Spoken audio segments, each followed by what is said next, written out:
Welcome, everyone. Thanks for coming along and giving up your time to be here. It is so good that we're all here in person rather on Zoom. And as you know, this is an important sort of symposium for all of us who work in vision science and ophthalmology. It's an important opportunity to sort of get a feel for what everybody's doing. It's, I think, really important to sort of thank and acknowledge all the work that you, the students, have done and your supervisors have done to make this program work. So, I'd certainly like to say thank you to all of you for all your hard work and to all my colleagues, supervisors, for all the hard work that they do. I guess the key purpose of this is really, so that we actually, after nearly 3 years, get to know who everybody is and see how much older we've all got after 3 years on touched up Zoom calls. And it's also a great opportunity just to support each other and to connect with each other and see what everybody's doing. Frank Lovacu is going to be the MC, but before I hand over to him, I'll just remind you of those usual rules. We're in a building that's we're on level 16. So if the alarms go off and it says it's not a drill, we have to follow the exit signs and go down the stairs. The assembly point is in Hyde Park. It's not too far of a run to get there, but I suspect there'll be a crowd if the building actually does catch on fire. Just to remind you, the male toilets are on this side and the ladies' toilets are around the other side. I assume we're going to have breaks down in the room down the end? Yeah. Okay, excellent. So it's a really good compact space here. We have very good AV. The meeting's being Zoom recorded for those who can't be here. There are microphones here that work. It's important just to enunciate and speak up a bit if you're asking a question, just so it's captured on the Zoom feed. So thanks again. Welcome, everyone. And without further ado, I'll hand over to Frank. Thanks very much for doing this, Frank. Appreciate it. Thanks, Pete. Welcome, everyone. It's really nice to have everyone together, as Pete said, and especially so we can sort of catch up and see where we're all at, especially our students who have been busy working when they're not stuck at home during COVID lockdown. So just to remind you, today, each of the students are going to be giving about an 8-minute talk with about 5 minutes for questions. And on the back corner there, we've got our adjudicators, we've got our panelists there. We've got Elise, Michelle, and Sheng, which don't need any introduction.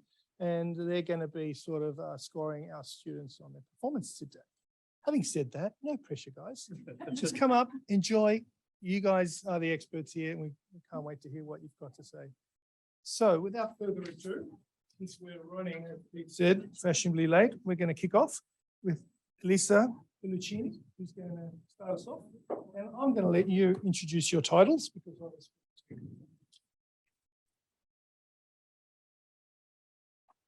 So Lisa, you might have to come to the slide. And that's, you can see your slides there. And the microphone.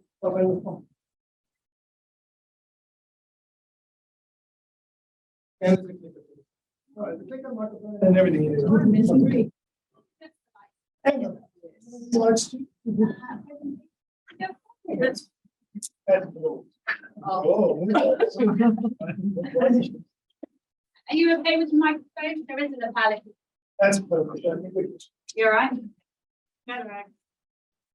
Okay, good afternoon, everyone. Today I'll be talking about my PhD project on characterizing receptive fields in the mouse retina.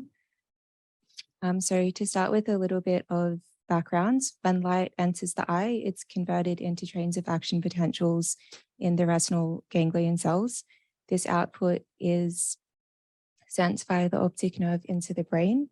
And in my project, we want to understand how visual information is encoded in different types of ganglion cells. And to do this, we characterize their properties using receptive fields mapping techniques. So this is an illustration of the concentric center and surrounds structure of a ganglion cell receptive field. So with the traced morphology of the ganglion cell positioned in the center.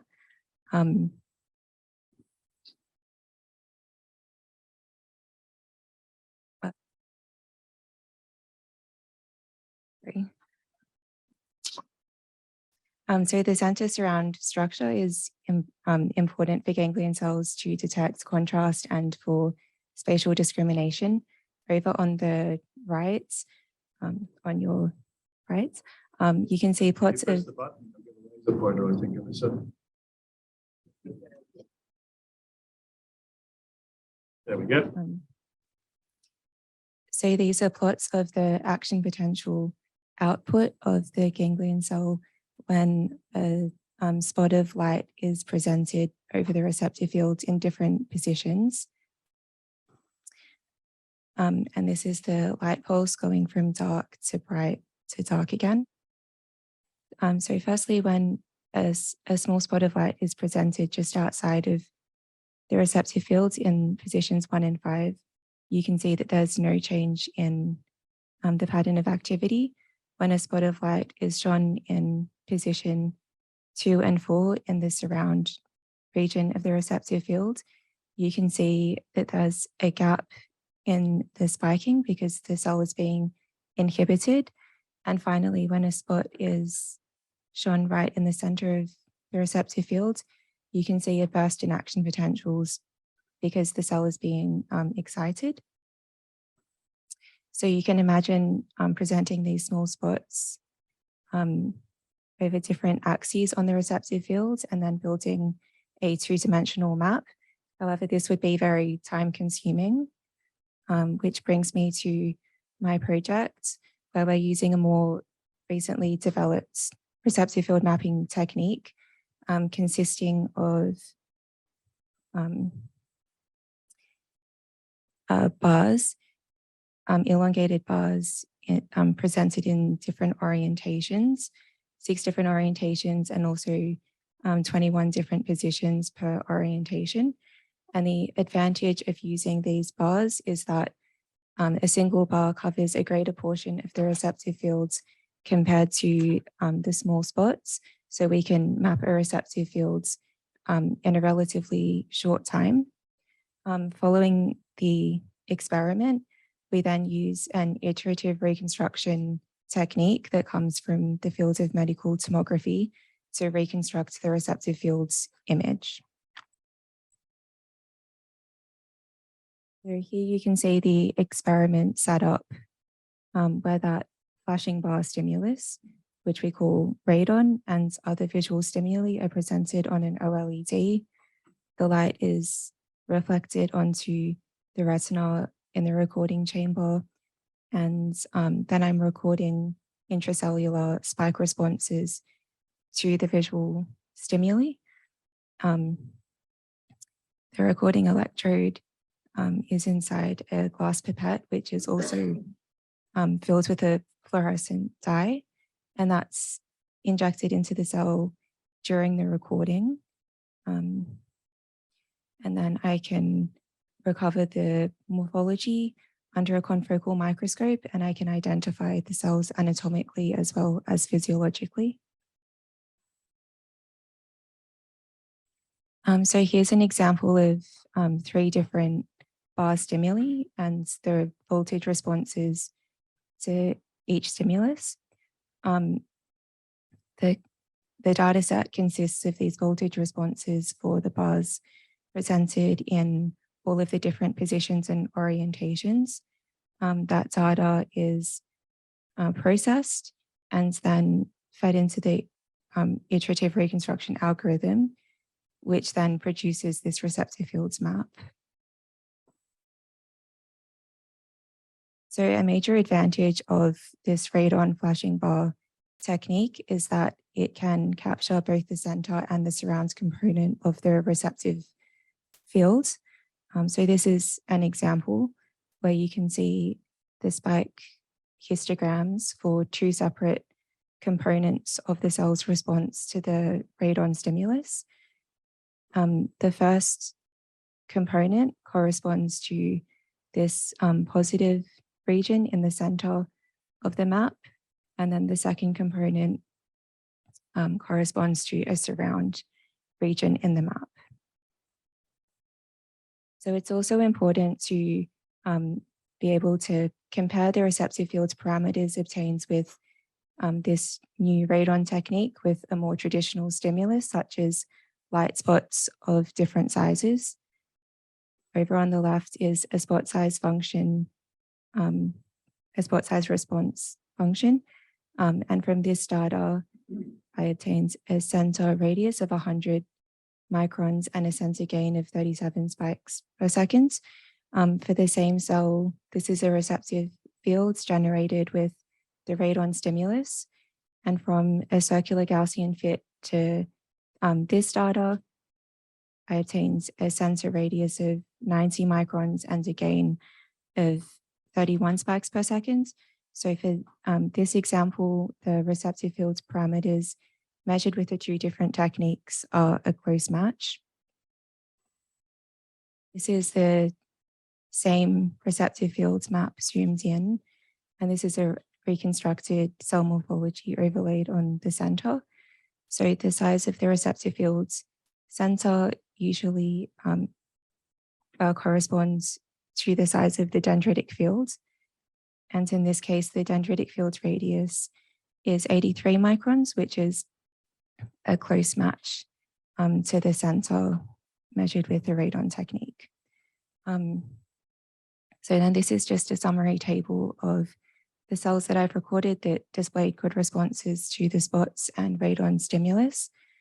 And from this point in my analysis, I'll be continuing to explore the correspondence of the receptive fields maps with the cell morphology for different ganglion cell types, and potentially identifying dendritic integration properties at the level of the ganglion cell itself that contribute to shaping and refining the receptive fields. Thank you. Hello, I wasn't sure from your diagram whether you were working on retinal explants or were these things still connected to the mouse? They are dissected. It's just the dissected. It's an explant. Yeah. So how long do you take them straight out of the mouse and do it straight then, or how long? Yeah. Period of time? No, straight after the. Did you find that the neuron activity decreased with time, or did they stay alive for a certain time, or the optimal time when you can do the experiments? Like following the dissection. Yeah. If the tissue is healthy, like quite a few hours, like all day, if the dissection went smoothly and everything. Yeah. It's quite surprising. We're using human macro explants and we can keep them going for about a week now, I think. Ling's developed this technique in the lab. There's a paper in Nature about how these retinal covers function in the first few hours after you take it out to use it. It also makes the technique more balanced for the technique. Thanks, Marianne. We'll get to with the radon technique. Had a couple of slides presenting it. One was with sort of a circular background. And the one with the circular background. So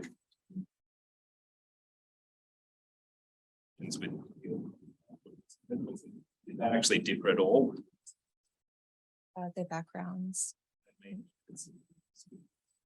No, it's always constant. Just in those figures, it wasn't accurate. I just made like a dark gray background. I enjoyed the talk as well. Were you concentrating on one class of ganglion cell, or were you selecting them randomly and then working backwards? Yeah, like pretty much randomly targeting ganglion cells and then classifying them afterwards. Would you expect there to be any difference?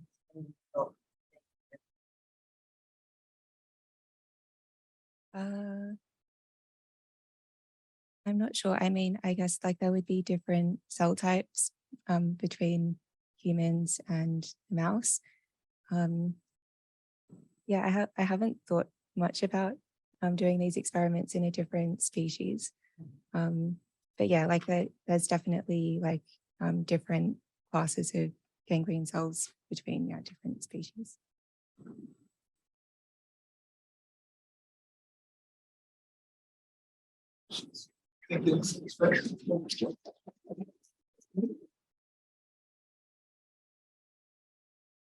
Speaker is Mary Flockus. She's going to be moving to the lens now.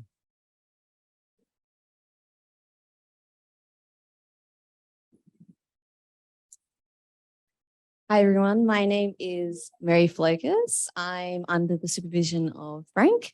And today I'm going to be talking about my project where I've been looking at two growth factors, FGF and TGF-beta, and how they can regulate lens cell behavior during a process called EMT.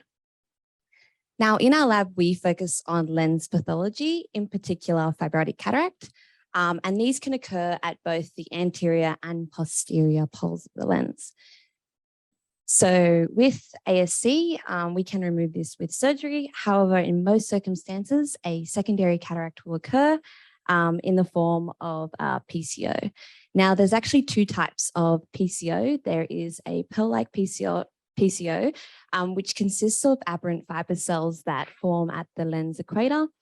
And we also have residual cells left behind from cataract surgery that will transdifferentiate to the posterior capsule. And in doing so, they'll undergo a phenotypical change from epithelial to mesenchymal-like cells through a process called epithelial to mesenchymal transition, or EMT. Now, in our lab, we've actually established an ASC mutant mice model where these plaques, these ASC plaques, form in the offspring of these mice. And we actually noticed that there's actually a heterogeneous population of cells in these plaques, where the cells, it consists of a population of myofibroblastic and also aberrant fiber cells. So this transition from epithelial to myofibroblastic cells is classified as this EMT. And when we isolate our cells in an in vitro model, the control cells maintain a cobblestone phenotype. However, when we add a cytokine and growth factor commonly found in the eye called TGF-beta, we actually see an induction of these epithelial cells transforming into migratory myofibroblastic cells. But what's interesting is that differing from our in situ model, we're only getting an EMT response. So that begs the question as to whether or not there's other factors within the ocular media that is actually stimulating this heterogeneous cell population. And recent studies have shown that fibroblast growth factor is actually contributing to this process. So there's been a dose-dependent relationship that exists between FGF and TGF-beta in regulating lens cell fates. So depending on the dose, treatment with FGF has been shown to exacerbate or actually worsen TGF-beta-induced opacification in whole lenses. At the same time, in different models, they've shown that it can counteract and antagonize its behavior. So there seems to be no general consensus as to what ideal doses of FGF and TGF-beta are required to modulate this EMT process. So that's where my project comes into. So my aim was to characterize the responsiveness of our lens epithelial cell explants in the presence of both FGF and TGF-beta.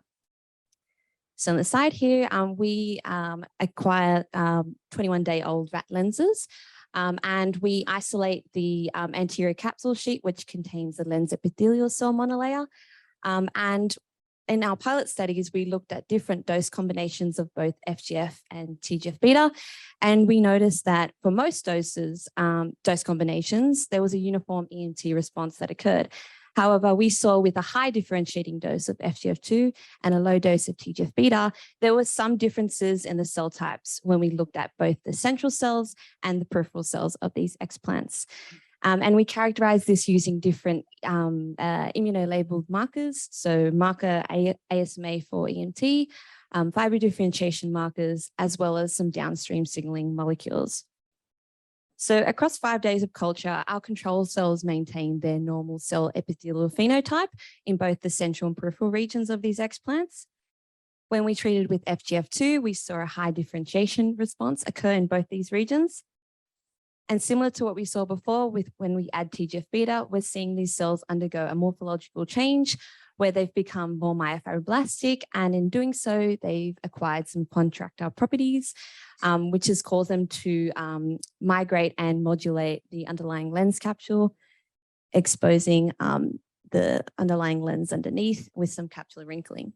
However, when we co-treated with FGF and TGF-beta at these specific doses, we saw that the central cells underwent this EMT response, but noticed that in the peripheral regions of these cells, of these explants, we saw a fiber-like differentiation phenomenon occurring with some a budding island of lens epithelial cells, which begs the question as to whether or not FGF is actually protecting these peripheral cells from undergoing an EMT response.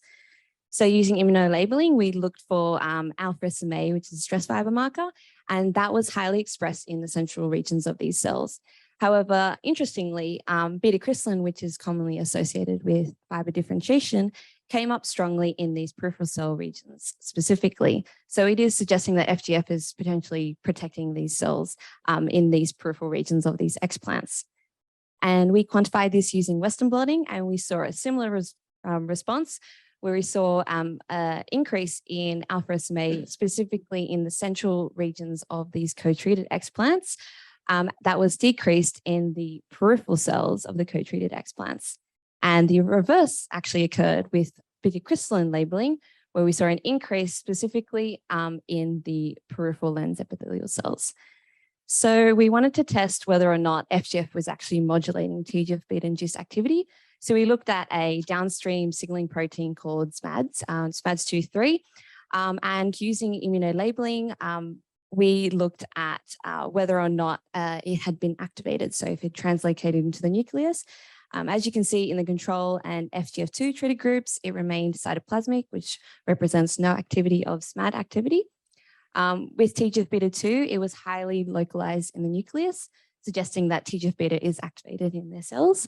And in the co-treated groups, we saw nuclear localization in the central cells, but in the peripheral cells, we saw that it remained cytoplasmic, suggesting that FGF is actually modulating this TGF-beta induced activity. And we also confirmed this again using Western blots. So we saw a significant increase in SMAD2/3 activity in the central cells versus the peripheral cells in these co-treated groups.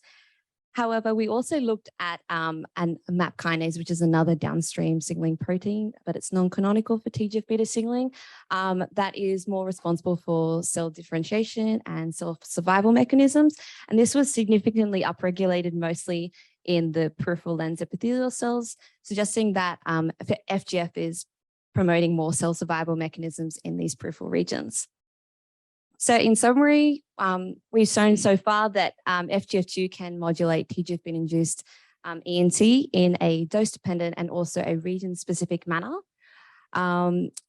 This co-treatment at these specific doses can actually cause a differential response where the central cells are favoring an EMT response and these peripheral cells are favoring a fiber-like differentiation response. We also showed the ability for FGF2 to differentially regulate TGF-beta2 signaling by preferring ERK signaling in its peripheral cells, suggesting that it's either inhibiting or prolonging EMT development. And just to bring it back to the PCO model, so this model could potentially be an alternative model to PCO, since what we're seeing in the central cells is a similar response to that of the fibrotic PCO that I talked about before, as well as the aberrant fiber cells that we would normally see in a pill-like PCO response. So I just want to acknowledge Professor Frank Lovecue and the rest of the members of the Lens Research Lab.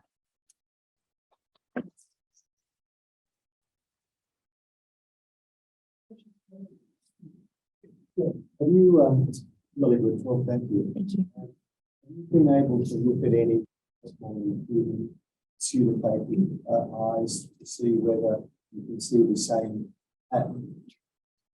Some of those eyes. Yeah, so I haven't done it personally, but we have looked at ASC plaques in humans, and we have seen a similar heterogeneous population that we're seeing in our overexpressed TGF-beta 1 mice model.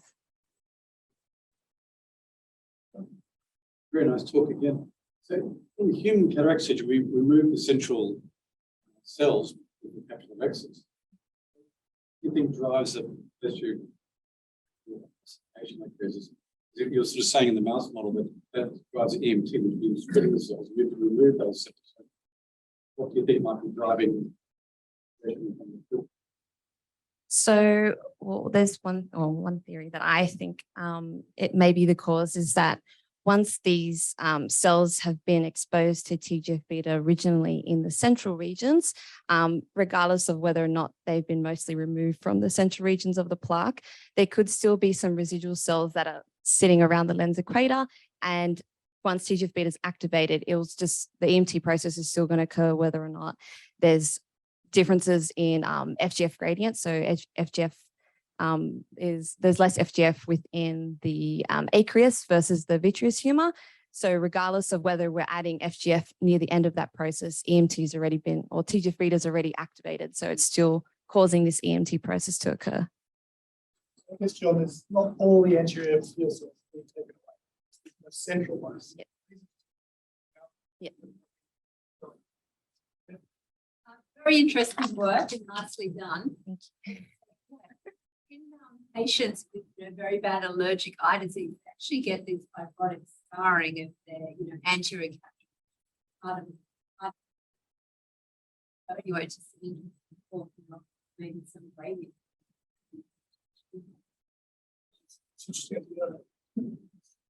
Just one more clarifying question. Is that come on after you've traumatized the lens with cataract operation?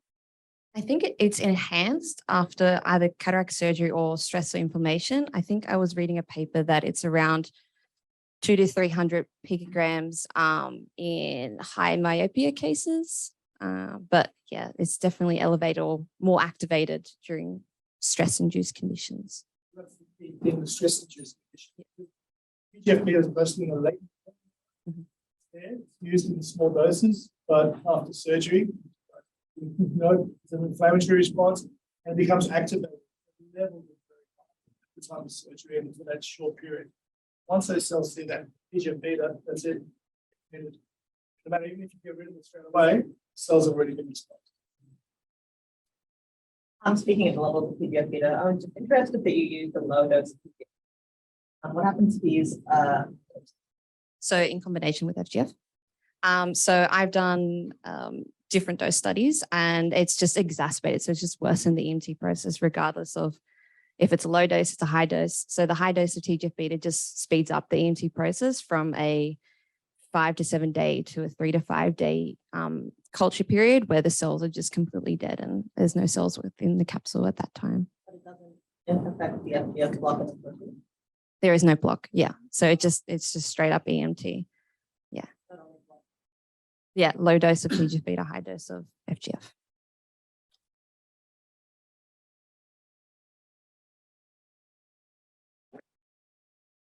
Our next speaker is Serge Piata. I have got that right.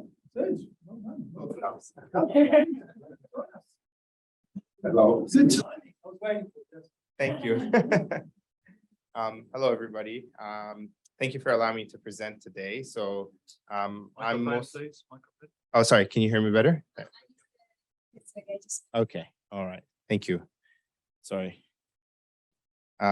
So I work in neurology mostly, but it's been very interesting to learn about the eye and inflammation side of things, and it's been very telling. So I'm going to present my, it's the other way around. Yeah, there we go. So I'm going to present about the immune-mediated contributors to inflammatory and ophthalmological presentations. So I work with Professor McCluskey, but also with Professor Claire Fraser and Dr. Ramanathan, who's a neuroimmunologist as well. So the eye can have a lot of areas of inflammation usually. So you can get optic neuritis, which is a direct inflammation of the eye, the nerve itself, the optic nerve, the second cranial nerve. Other inflammation can include can cause optic disc swelling, On the spectrum of inflammation, there's also uveitis, which is what I study in my research master's by research study.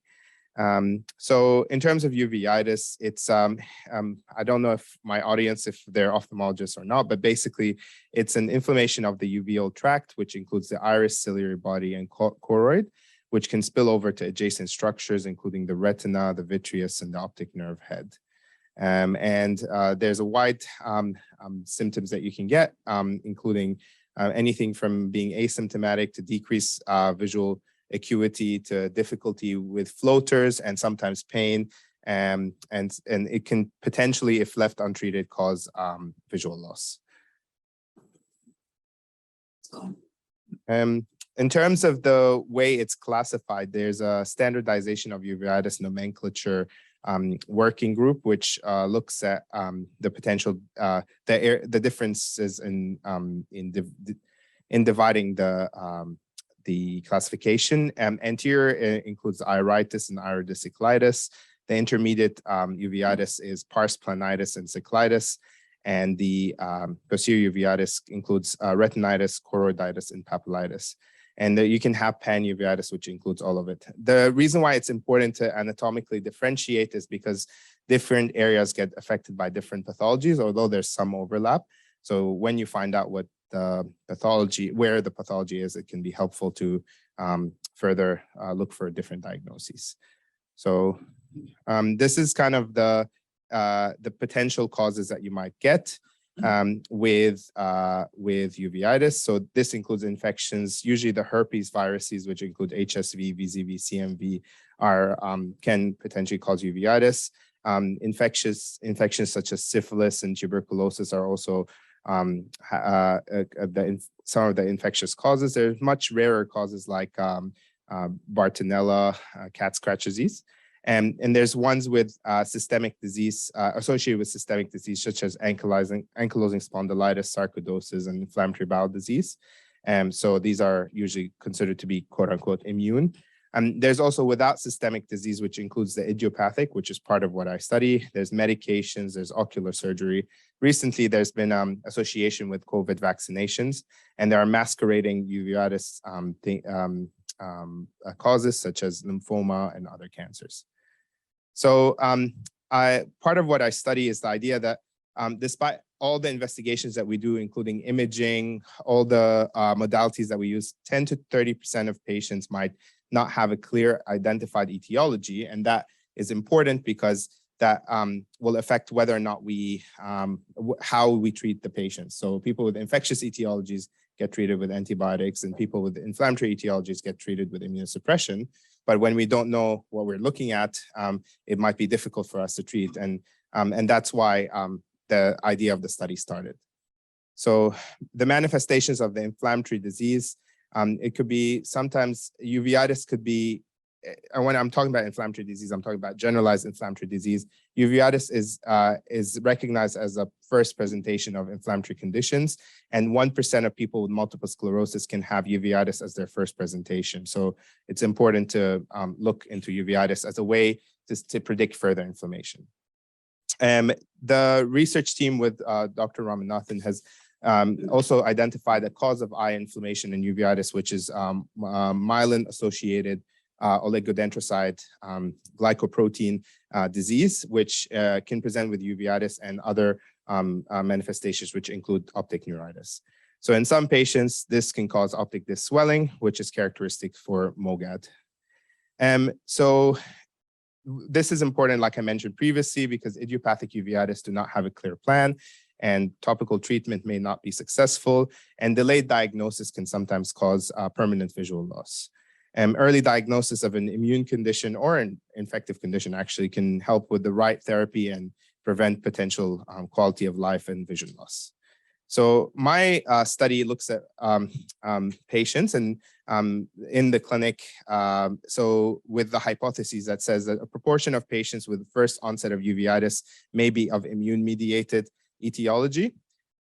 A proportion of these with the bilateral or recurrent uveitis in conjunction of disc swelling may have antibodies targeting MOG, and this may be at risk of subsequent neurological manifestations of MOGAD, so it's a good predictor. And there could be a different cytokine profile in people who are immune-mediated versus infectious etiologies. So we are evaluating patients who come to eye clinic with suspected uveitis and looking at their pathologies and seeing what their blood looks like, but what also their phenotype looks like in terms of unilateral, bilateral disc swelling, no disc swelling. And we are running these tests later. So, and then further, we're trying to understand what does this group of idiopathic uveitis look like. So inclusion criteria for my study includes a 3-month, which is defined in literature as acute uveitis, either as a first presentation or relapse, and then includes all the anatomical subtypes of uveitis. And we are getting all comers with infectious, inflammatory, and idiopathic uveitis to see what their blood looks like and what their phenotype looks like. So our target is to get total of 120 with either unilateral, bilateral disc swelling or no disc swelling, but we're slower due to COVID, but we're trying our best to get to that number. So in terms of that, we can send patients, we get data collection, including family history, visual fields, visual acuity, and we look at the treatment and whether they've responded. And we take some blood tests and we run the MOG analysis, the serological markers, cytokine markers, and HLA genotyping, which is sometimes associated with anterior uveitis. So we look at the OCTs, we look at the retinal nerve fiber sheath, and if we suspect vasculitis, a fluorescent angiogram is performed. And these are the serological biomarkers. We also run an infective screen, and we do a cytokine profile to look what the cytokines look like. And then in terms of running MOG is usually non-specific if it's done in a non-live-cell-based assay. The live-cell-based assay is basically taking the antibodies, an antibody antigen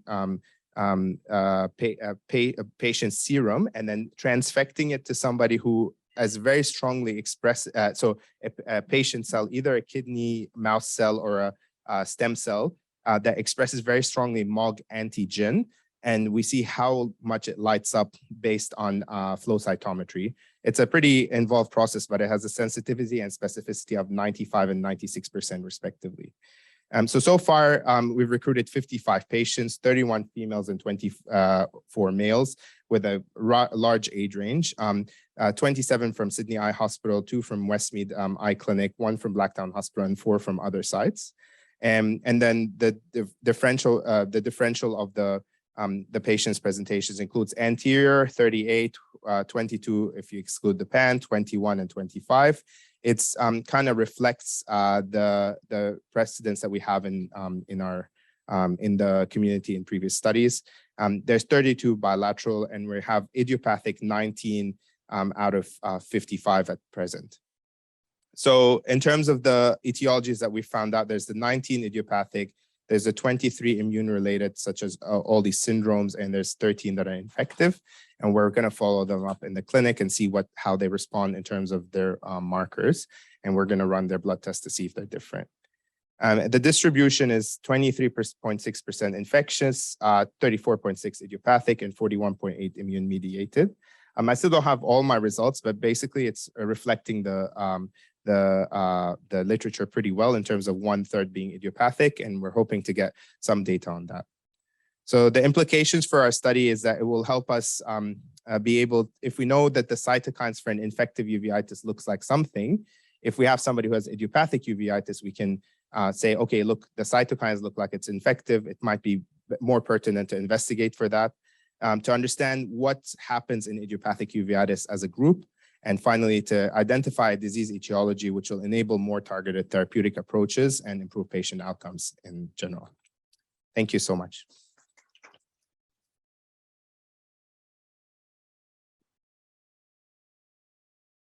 Sure. Sorry, I'm going to ask, can I ask 2 stupid questions? Could you tell us what MOG is? Yeah, so myelin oligodendrocyte glycoprotein is a part of the myelin sheath, and it's associated with transmitting very fast central nervous system electric messages. And there has been everybody thought that everybody who has demyelination in 30 years ago is just MS. But recently we've been finding new antibodies, which includes this area. So when you attack that sheath, you can have certain manifestations, which can include uveitis and optic neuritis. So could I ask them? Of course.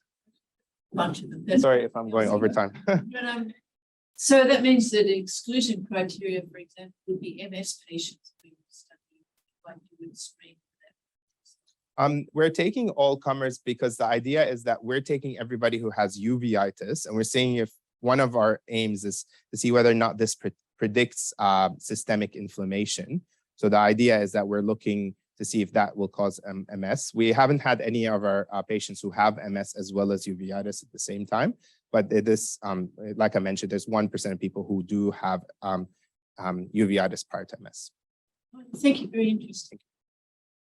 I noticed that you were including people who both had first recurrence and recurrence. Yeah. Sorry.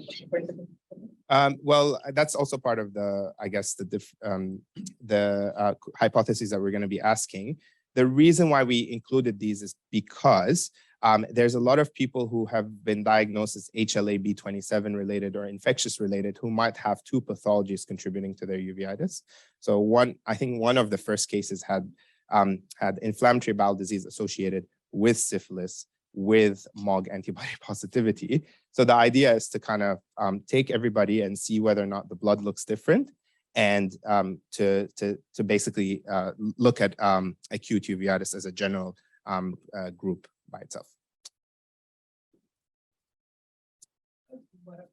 Thank you. Appreciate it.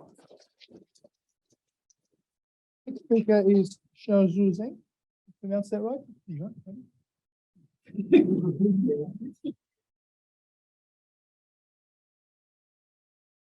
Good afternoon, everyone. My name is Xiaoxue Zeng. Today, I'm going to talk about my PhD project, high throughput ex vivo screening of human photoreceptor specific nanoparticles for IRBP targeted CRISPR-A gene therapy. Here are some background information.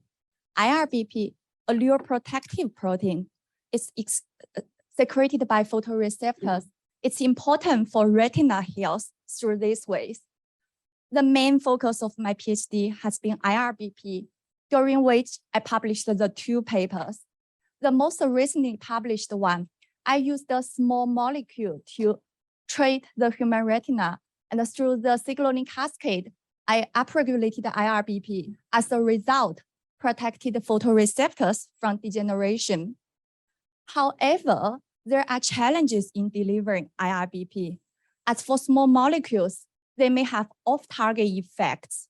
And for direct regulation ways like IRBP protein, DNA, they are too big to be delivered by the AAV. So I have used the CRISPR activation gene therapy delivered with lipid nanoparticles to upregulate IRBP.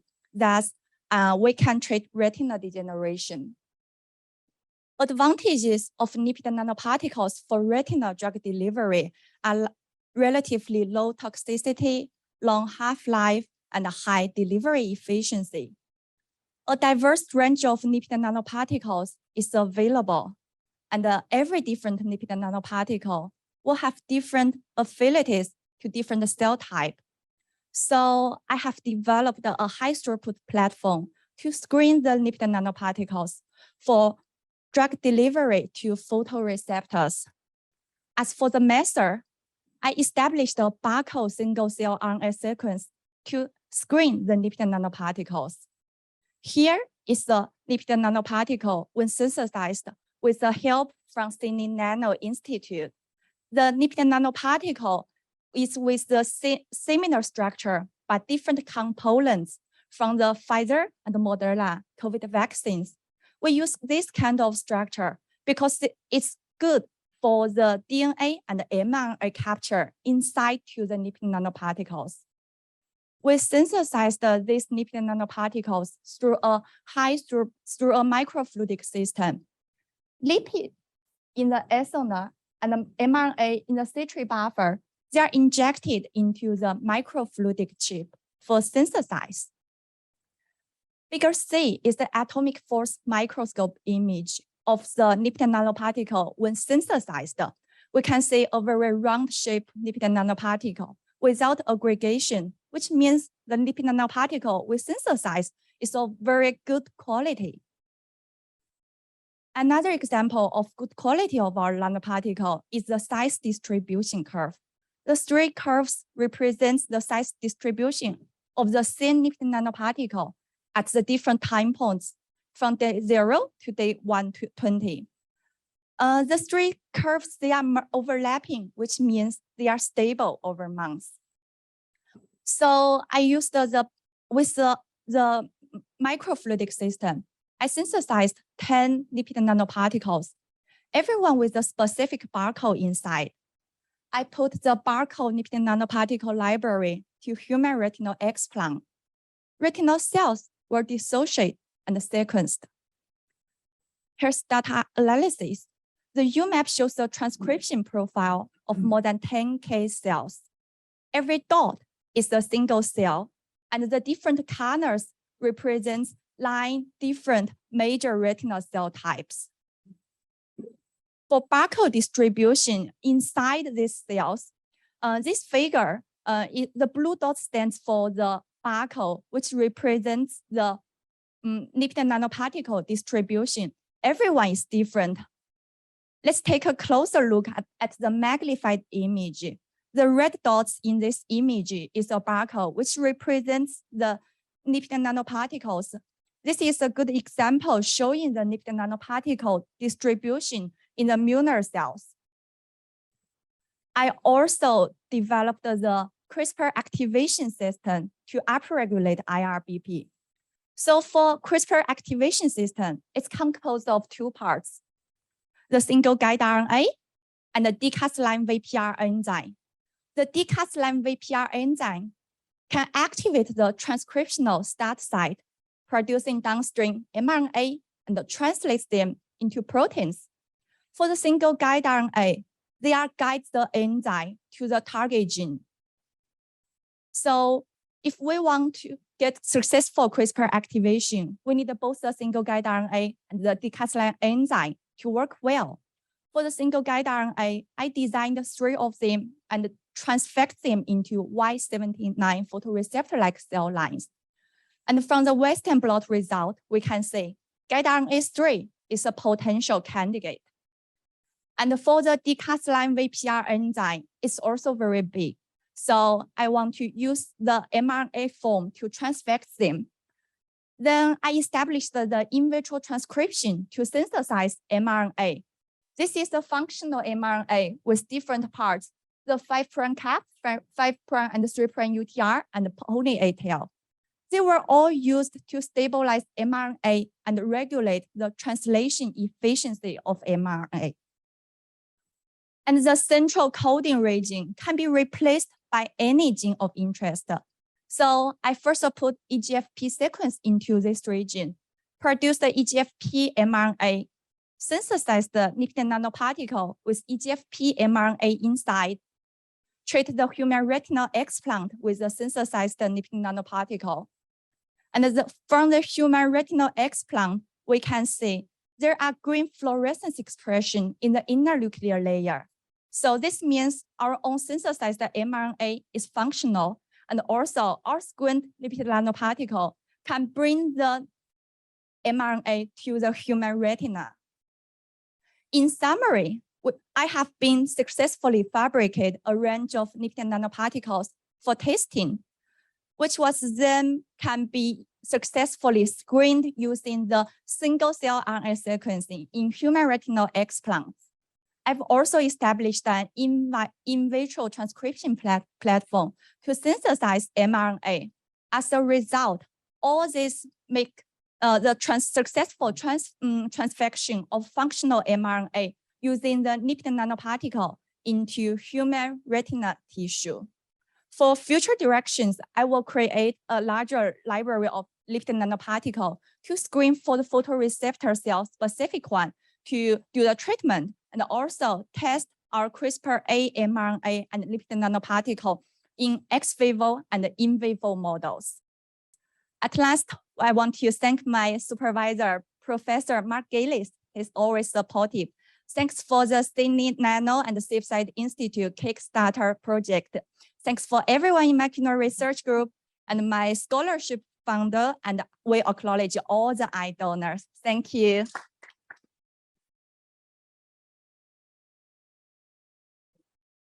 Questions? So have you actually now got a library that will target specific cell types in the retina? So you've got a view of cell specific lipid nanoparticle, and we will nucleate. Yeah, at this moment, at this time, because we only fabricate 10 different nanoparticles, and they are all quite similar to the Pfizer and the Moderna vaccination. So they only show they have different distribution preference to different cell types. Some of them, they may prefer lunar cells, but they are not the specific one at this stage. And for my future directions, I will synthesize a larger size of lipid nanoparticle library. Hope we can got the one which we can do specific delivery. Just further along that line, what sort of modifications are you making to the lipid itself to try and target photoreceptors? You're making these new libraries. We have very different.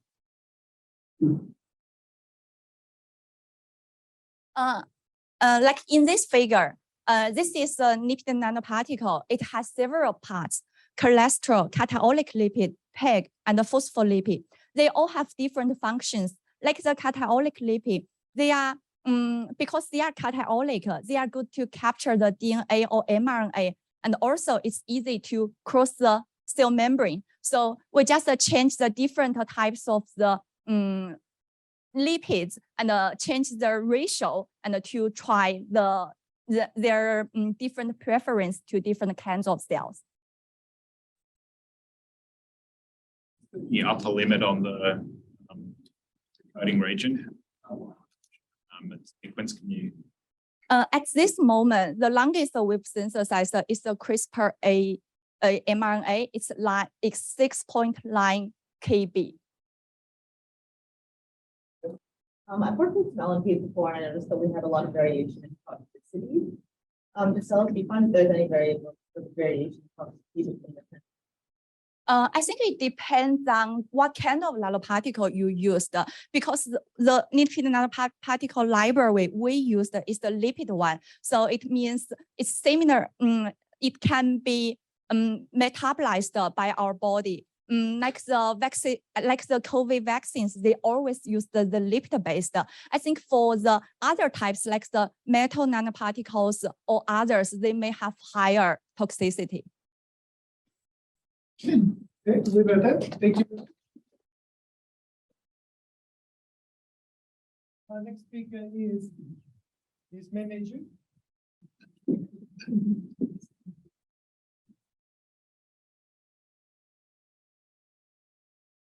Good afternoon. Thank you for having us here to do our presentation after 2 years of absence. I'm going to move on to a topic that is also touching on blindness, but that is affecting early life infancy, premature children. So I'm going to talk about whether there's a higher risk of retinopathy of prematurity in infants who weigh over 1,000 grams following higher oxygen saturation targets. The incidence of ROP increased following a rise in oxygen saturation targets. This has been reported the most recently by Liu et al. In a study of 21 hospitals in Northern America, where because of changes in the target of oxygen given to these premature infants, they found that institutions that practiced higher oxygen targets had higher incidence of severe ROP. It was twice the number, from 7% to about 14%. This is very significant because this leads to blindness in early prematurity. However, such claims are quite controversial because higher oxygen saturation has been proven by several very large randomized control trials, starting with support, then followed by boost 2 and the Canadian oxygen trial to actually improve survival in these premature infants. And although they reported higher incidence of ROP, they feel that because it's treatable, it's worth taking the risk. And in our publication last year, using a cohort from Malaysia, we were able to show that the incidence of ROP after the change in oxygen saturation did not increase the incidence of ROP in our center. So these are real world figures comparing two different oxygen saturations. So the aim of this current study is to show that higher oxygen saturation targets that were introduced in our NICU, could it have resulted in a higher risk of ROP in larger birth weight infants?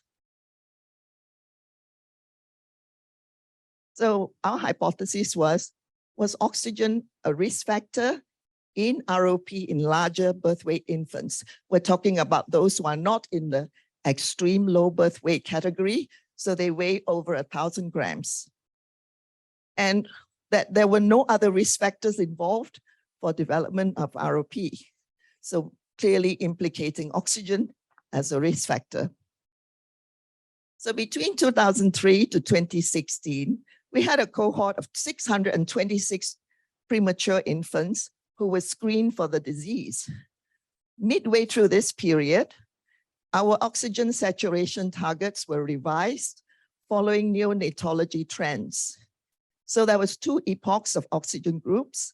Epoch 1 was exposed to strictly 88% to 90% of oxygen and spanned between, and in Epoch 2, we had oxygen saturation that was raised to 90 to 95%. The incidence of ROP for infants weighing between 1,000 to 1,500 grams were then compared, and the risk factors for development of ROP was analyzed with multiple logistics regressions analysis to look at odds ratios.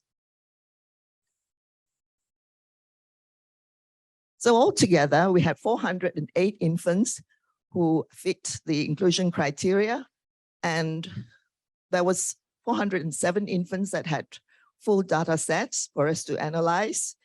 Their mean gestation was 30.3 weeks, and the birth weight mean was 1,329.6 grams. So these were very relatively larger infants.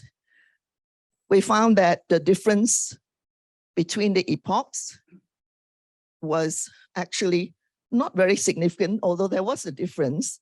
In Epoch 1, there was 11.3% that developed ROP, and in Epoch 2, 15%.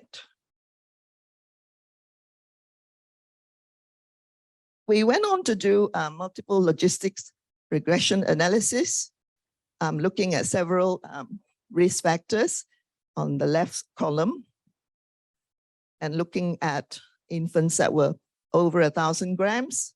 We found there were three risk factors that was significant, being that in Epoch 2, when they were exposed to higher oxygen, there was a 2.69 raised odds for developing any ROP.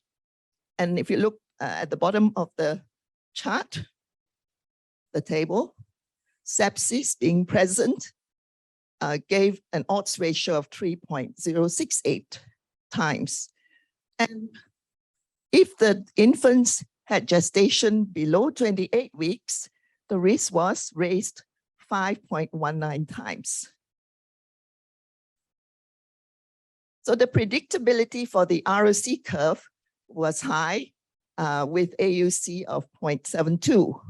So in summary, there was Epoch 2 with higher oxygen saturation target, sepsis, and low gestational age were all risk factors.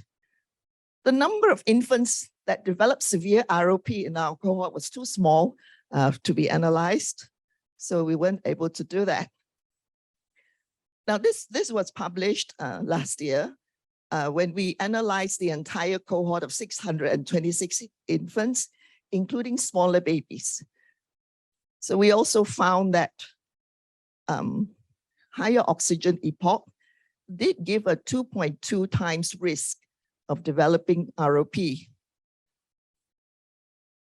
And birth weight over 1,000 grams was actually reduced the risk factor, reduced the odds for developing ROP in that study. But because we lumped all the smaller and the bigger infants together. So that's why we wanted to see if higher oxygen increased the incidence of ROP in these larger infants. As shown by many recent reports, they have been seeing these phenomenon of older, bigger babies developing this blinding disease. So this is a fundus photograph of an infant with a very aggressive form of retinopathy of prematurity called aggressive posterior ROP. And it happens in a very posterior zone called zone 1. So it leads rapidly to blindness. This disease was previously known as Rush disease, but now they have recategorized it to be called AROP. So it can be seen in more anterior zones, meaning bigger babies. So they have now come up with a lot of reports of larger infants that previously did not develop this condition. However, in our real world data analysis, there were equal numbers of APROP cases, which was just 3 versus 3. And as I shown in the result just now, the 3 risk factors, aside from oxygen, was also the fact that there was presence of sepsis and also a very low gestation, below 28 weeks. So the conclusion is that we did find a slightly higher percentage of infants who were larger birth weight who develop ROP during the epoch that higher oxygen saturation was introduced. And these were the odds ratio of these bigger babies developing ROP. So the clinical significance would be there's more follow-up for us to do, and of course, higher burden of workload. What was the limitations of this study was we were studying retrospective data, and there might be other unknown risk factors. So thank you for your attention.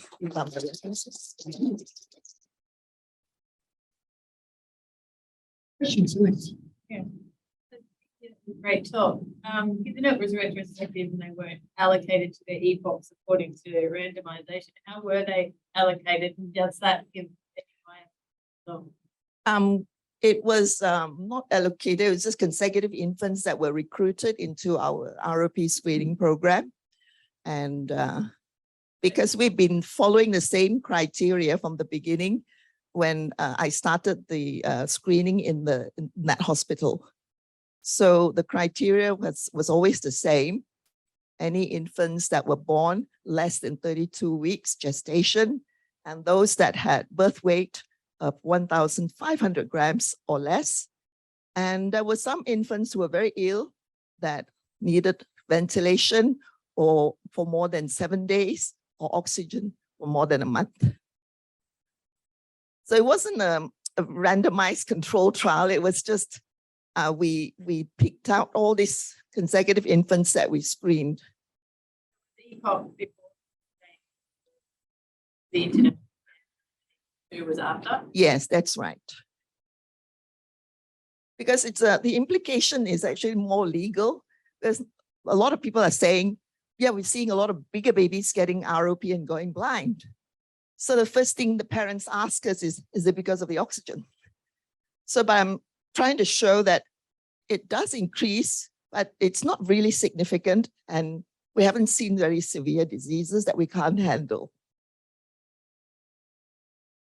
In your conclusion, you mentioned that there may be other factors. Do you have any suspicions as to what those other factors may be?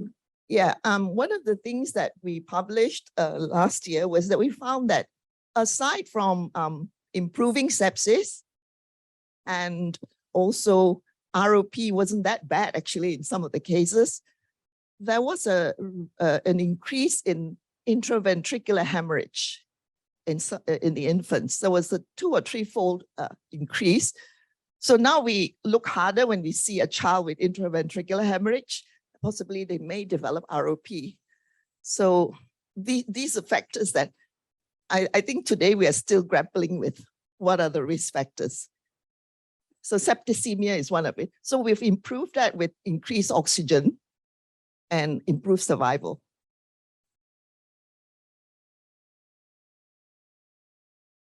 Sure. Just one quick question.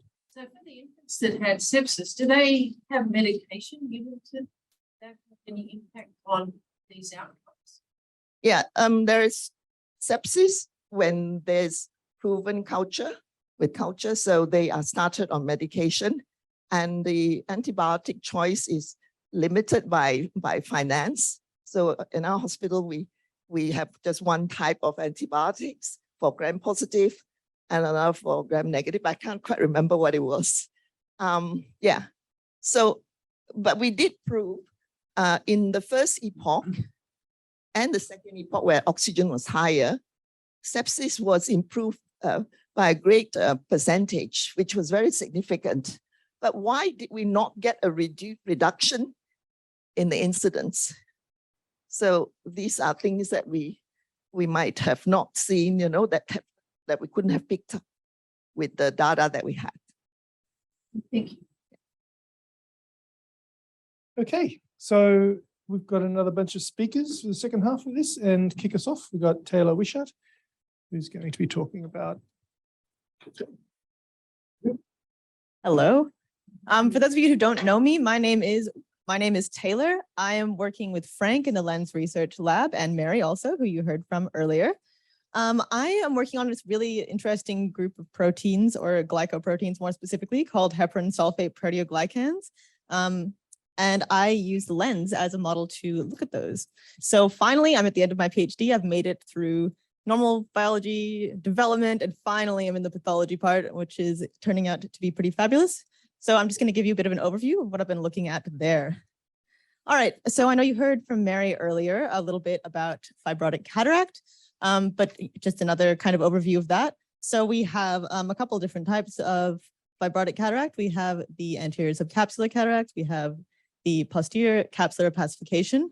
Both are driven by primarily TGF-beta2 signaling, which causes our lovely anterior lens epithelial cells to undergo this transdifferentiation into these myofibroblastic cells. So then here they'll express proteins like alpha SMA, they become motile, stress fibers, and they end up back here causing problems. So we know that TGF-beta is a really important target for the whole pathology of these fibrotic cataracts. So at the receptor level, we have TGF-beta binding to its receptor and signaling through lots of different signaling pathways, but primarily our canonical signaling pathway is this SMAD2/3 pathway. SMAD2/3 will end up in the nucleus where it regulates the expression of TGF-beta induced genes, which then drive EMT. So we know what happens on the other side of the membrane here, but what is regulating TGF-beta signaling on the outside of the membrane? So the growth factor itself and the receptor. So that's where these guys come in. So proteoglycans, I know they're a bit scary because they're a protein and a carbohydrate, but basically you can think of them like this. They are attached to the membrane. Some of them are just floating around in the matrix. They are kind of like a protein trunk, which is called the core protein. And attached to that core protein trunk are these little branches called heparan sulfate glycosaminoglycans, or HSGAGs. These guys are highly sulfated and are really important for the activity of all of these different receptors and also of these growth factors. So they're pretty much on the cell surface and in the pericellular matrix of all known cells. Those really sulfated chains will bind to growth factors and also receptors and are really important for regulating their activity, can also sequester those growth factors in the matrix. And so that makes them these really powerful orchestrators of cell signaling. And TGF-beta happens to be one of the molecules that these bind to. Also importantly, there's 13 of these different core proteins, but don't worry about that now. We'll get back to that later. Right. So what we're hypothesizing is that by binding to TGF-beta growth factors here in the pericellular matrix, and also down here at the receptor level, both as part of the actual receptor dimer and also next to the receptor, we're going to have these proteoglycans regulating the bioavailability of TGF-beta and also the actual signal transduction at the level of the receptor, which we would expect to alter the downstream signaling and EMT response. So, begs the question, are HSPGs required for TGF-beta induced EMT and the formation of fibrotic cataract? So Mary explained earlier that we use a lens epithelial explant system. We take 21-day-old rat eyes, explant them, treat them with TGF-beta. And what we see after 3 days is we have our normal epithelial phenotype. Here, we start to see that myofibroblastic phenotype. And we just start to get the loss of epithelial markers like beta-catenin and increase in myofibroblastic stress fiber proteins like alpha SMA. Another model we use is this transgenic mice. So we have these mice that should say TGF-beta1. So these are TGF-beta1 gain of function mice, which overexpress TGF-beta1 in the lens, resulting in these anterior subcapsular cataracts. So here we have the anterior lens capsule, and that's our plaque there. Now these plaques are characterized by these myofibroblastic cells forming the plaque. And underneath them, we also have these aberrant fiber cells.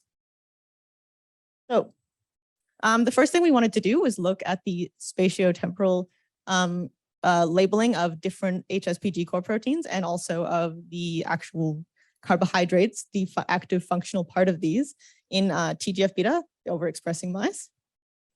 And we also wanted to look at these, we wanted to look at whether the activity of these proteins, of these glycoproteins, is required for EMT in vitro in our lens epithelial explant system.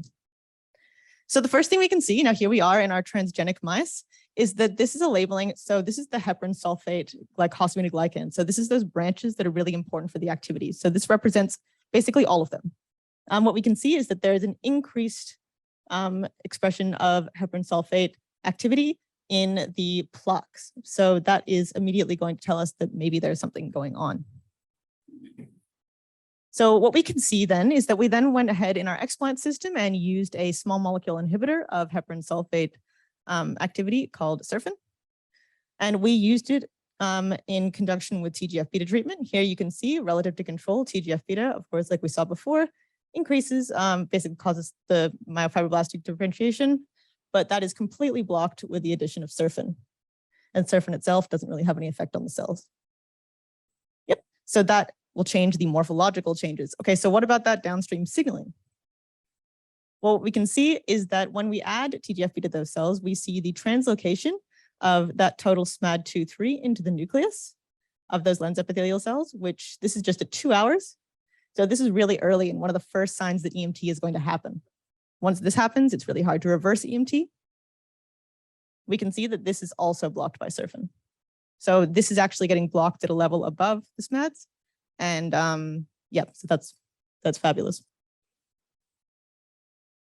Now, another thing we wanted to look at is, like we were saying before, the core protein itself. Now there's 13 different core proteins. What we found in previous studies is that these different core proteins are actually localized to totally different regions of the lens, different cell types, different locations.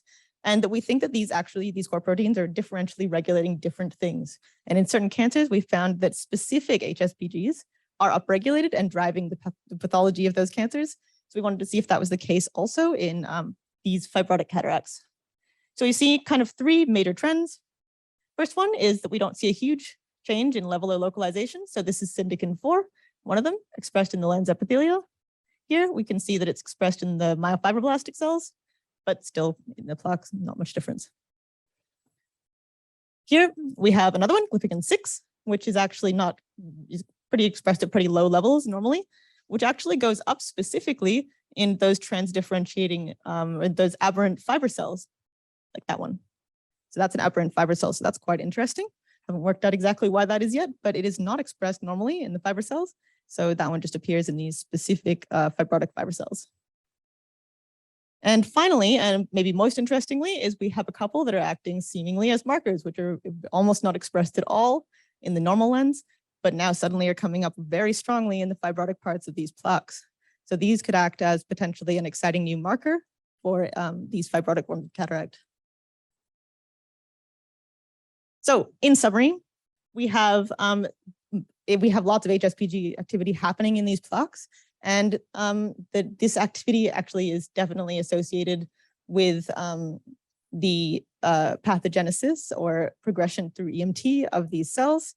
And excitingly, we're starting to see that there's a distinct profile of HSPGs that are expressed in these plaques in a cell type specific and also in a pathology specific manner. So yeah, brand new candidates, very exciting. And thank you to my lab and for you guys for having us. Questions? Yeah, there are lots of drugs and other things that cause cataracts. Do you know whether, for example, a drug like steroids cause cataracts? Do they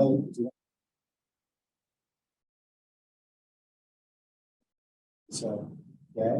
We're talking about nuclear cataracts now, right? Or steroids supposed to be some function. Okay. No, I haven't actually looked into that yet, but based on the studies in cancer and other fibrotic diseases, it seems that drug-induced fibrosis basically actually causes a slightly different HSPG profile relative to the natural progression of a particular disease. So that might be the same case here, but I'm not sure. It'll be an interesting thing to look into. The other common cause, obviously, a lot of cytokines.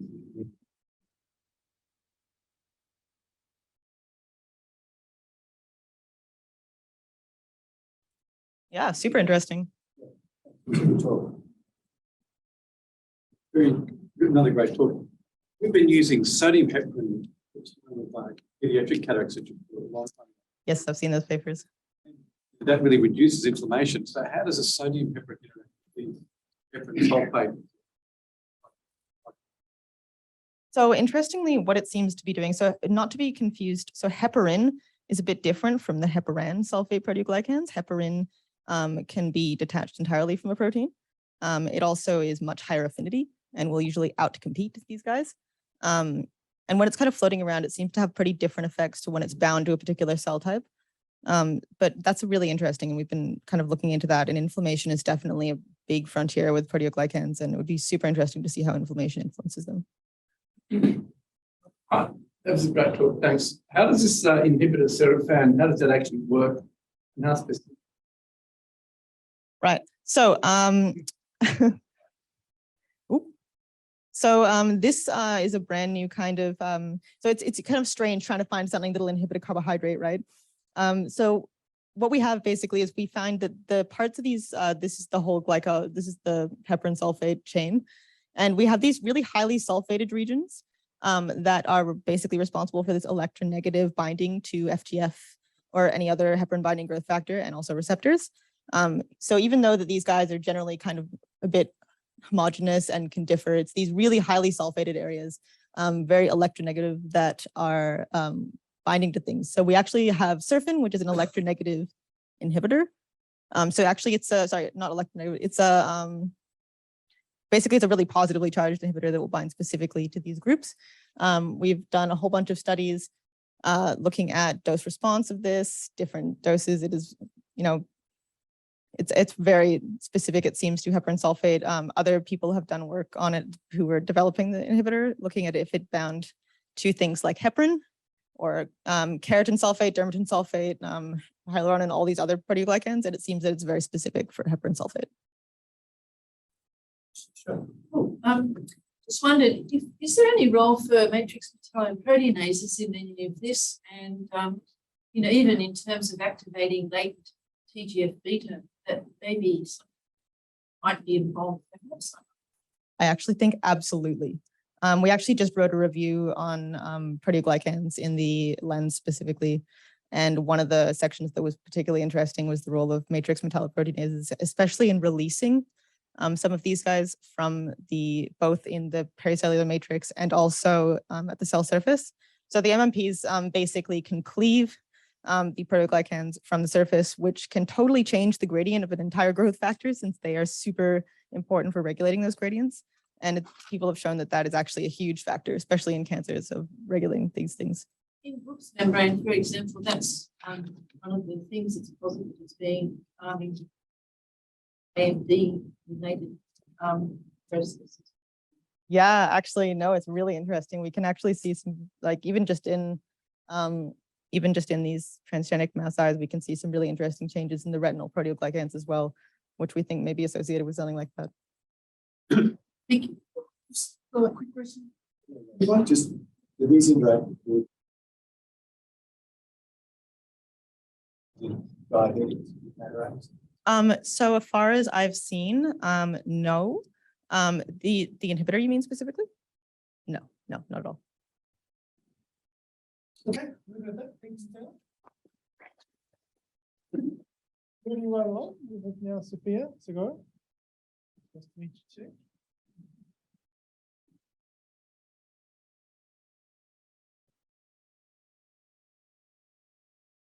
Thank you very much for today. So I'm giving an update on where I'm up to in my research. So I'm talking about looking at improving pediatric uveitis visual outcomes and quality of life. So the issue with children is they can present like either picture like this. So they can present with a red eye and complain about symptoms, or they can have a completely white eye and have no idea that they have any inflammation in their eyes. And that's why they can present at later stages of disease than our adult population. And it's a need for screening and awareness of what's going on. These are just some images of what some of the complications that they can suffer from having inflammation in the eye. And we know that children are more susceptible to glaucoma and ocular hypertension, and that it can lead to about 7% of blindness. These are just some images here that show the complications from ongoing inflammation. So you can see band keratopathy here, posterior synechiae and cataract. This is a young patient, about a 10-year-old who's already had her cataract done and also got a tube, secondary glaucoma, and increased cup disc ratio, or secondary to the glaucoma from pressure eyes. Complications that they can suffer, they can get macular edema, cystoid macular edema, they can get inflammatory vessels at the disc or anywhere else, and they can also get these vitreous opacities which affect their vision.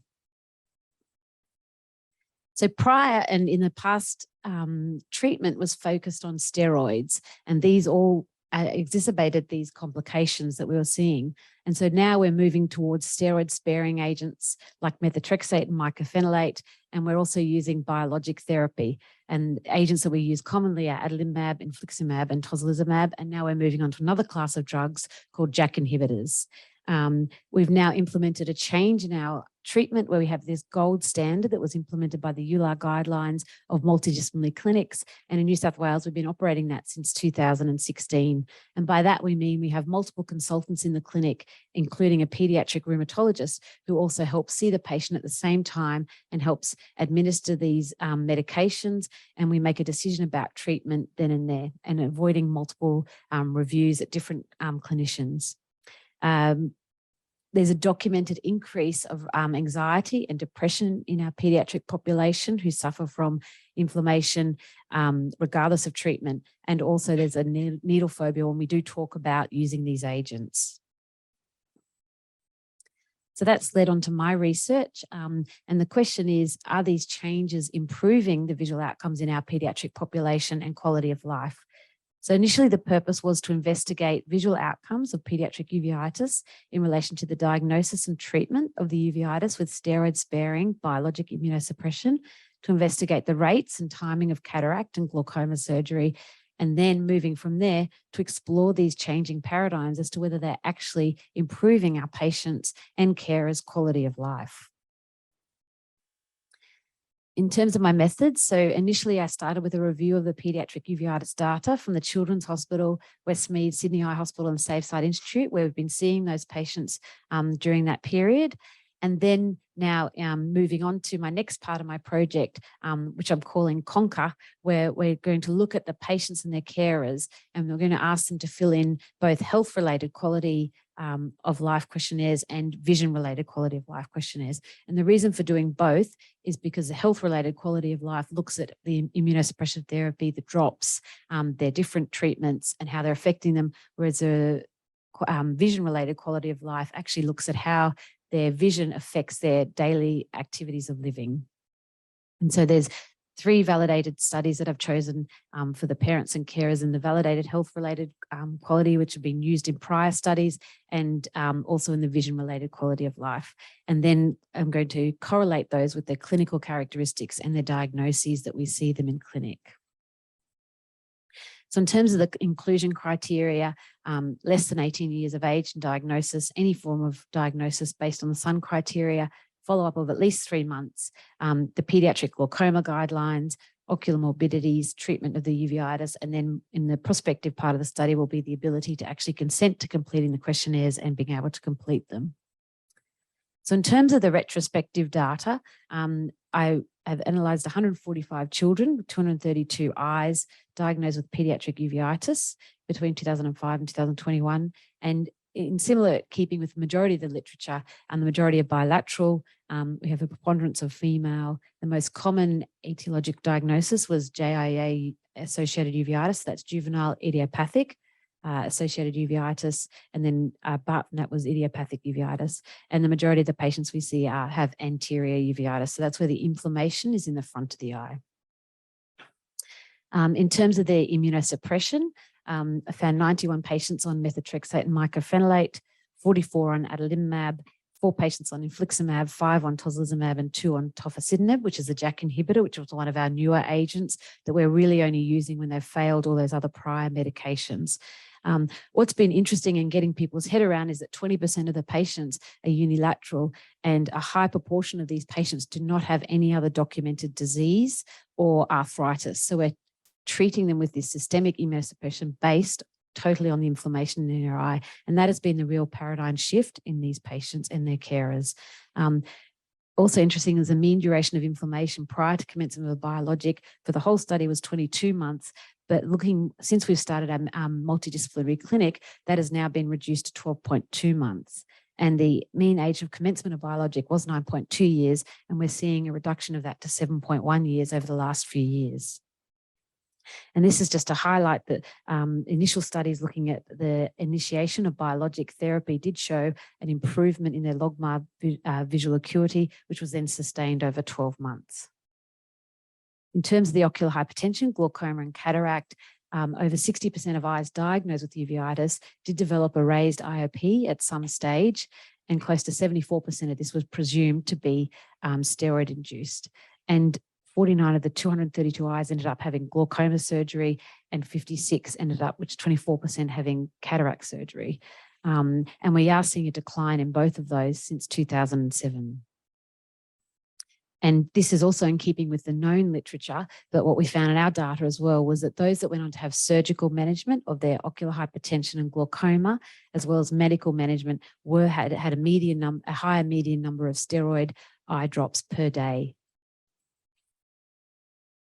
So in conclusion, our clinical practice has changed, and now we're trying to formulate and try and show that we're definitely improving our patients' outcomes based on this, and that we're rapidly tapering the steroids to now use immunosuppressive therapy. And we are seeing some changes, but obviously it's only in the past few years into a reduction of our glaucoma and cataract surgeries. And now I'm going to move on and look to see that it's actually improving our patients' quality of life.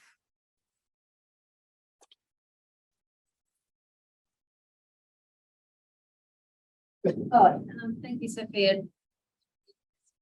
Recently looked at the quality of life in very chronic patients and found that it works in consideration.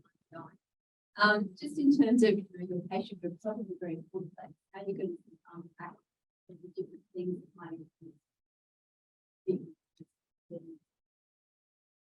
I think that's why we're looking at we're going to incorporate the 5 different studies and also look at both vision related as well as health related to try and capture that data. We're doing both the patients and the carers. And we're also, these studies have been used in previous uveitis patients and also glaucoma patients and pediatric patients. Yes, very cool. So you go compare quality of life outcomes, but how are you going to track that in patients who were treated in the previous epoch, like before 2017? Will you get them to do historical quality of life surveys 5, 10 years ago? And the only questions on the validity of that? That's difficult, yes, and very good question. We have to work that out because it's now hard because the patients we're seeing now are all in our clinic. There are patients that aren't involved in our clinic, so we could do it that way, and then go broader and do the studies in patients who aren't part of our clinic. But we have to work that out. Have access to biologics, do you mean? Oh, was your question about the multidisciplinary clinic or as in the biologics? Yeah, or both. Started in 2017 as the That's our multidisciplinary clinic, which is what we're looking at. The biologics have been being used since about 2005 and a bit late, but definitely an increase in biologic uses since the multidisciplinary clinic. Yeah. You could compare it with an adult clinic, DT. Because they wouldn't have had the biologics, their quality of life. We could do, yeah. Also look at the sycamore study early. In previous studies as well that have been done, I can look at as well, because these studies are valid, those health quality questionnaires have been validated in those populations. So I could compare it. Okay, thank you, Smith.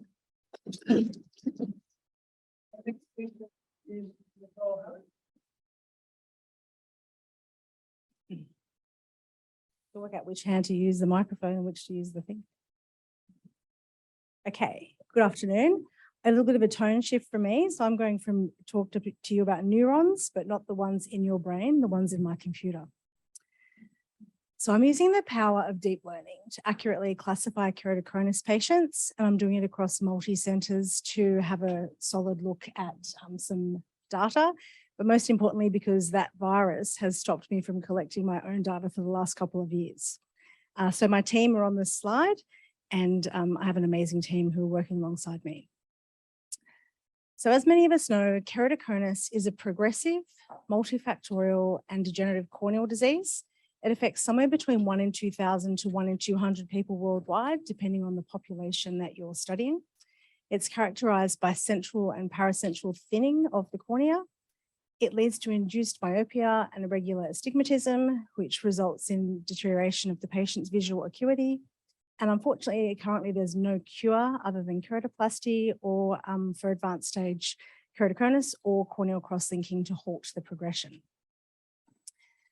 So currently the etiology and diagnosis, there's not a huge amount of consensus around all aspects of etiology for keratoconus. However, there is agreement that there's both genetic and environmental risk factors that contribute to the condition.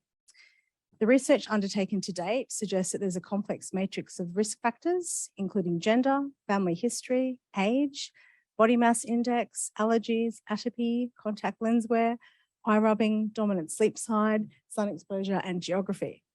And currently the main diagnostic tools we use are to assess the corneal surface curvature, and so they're OCT and topography.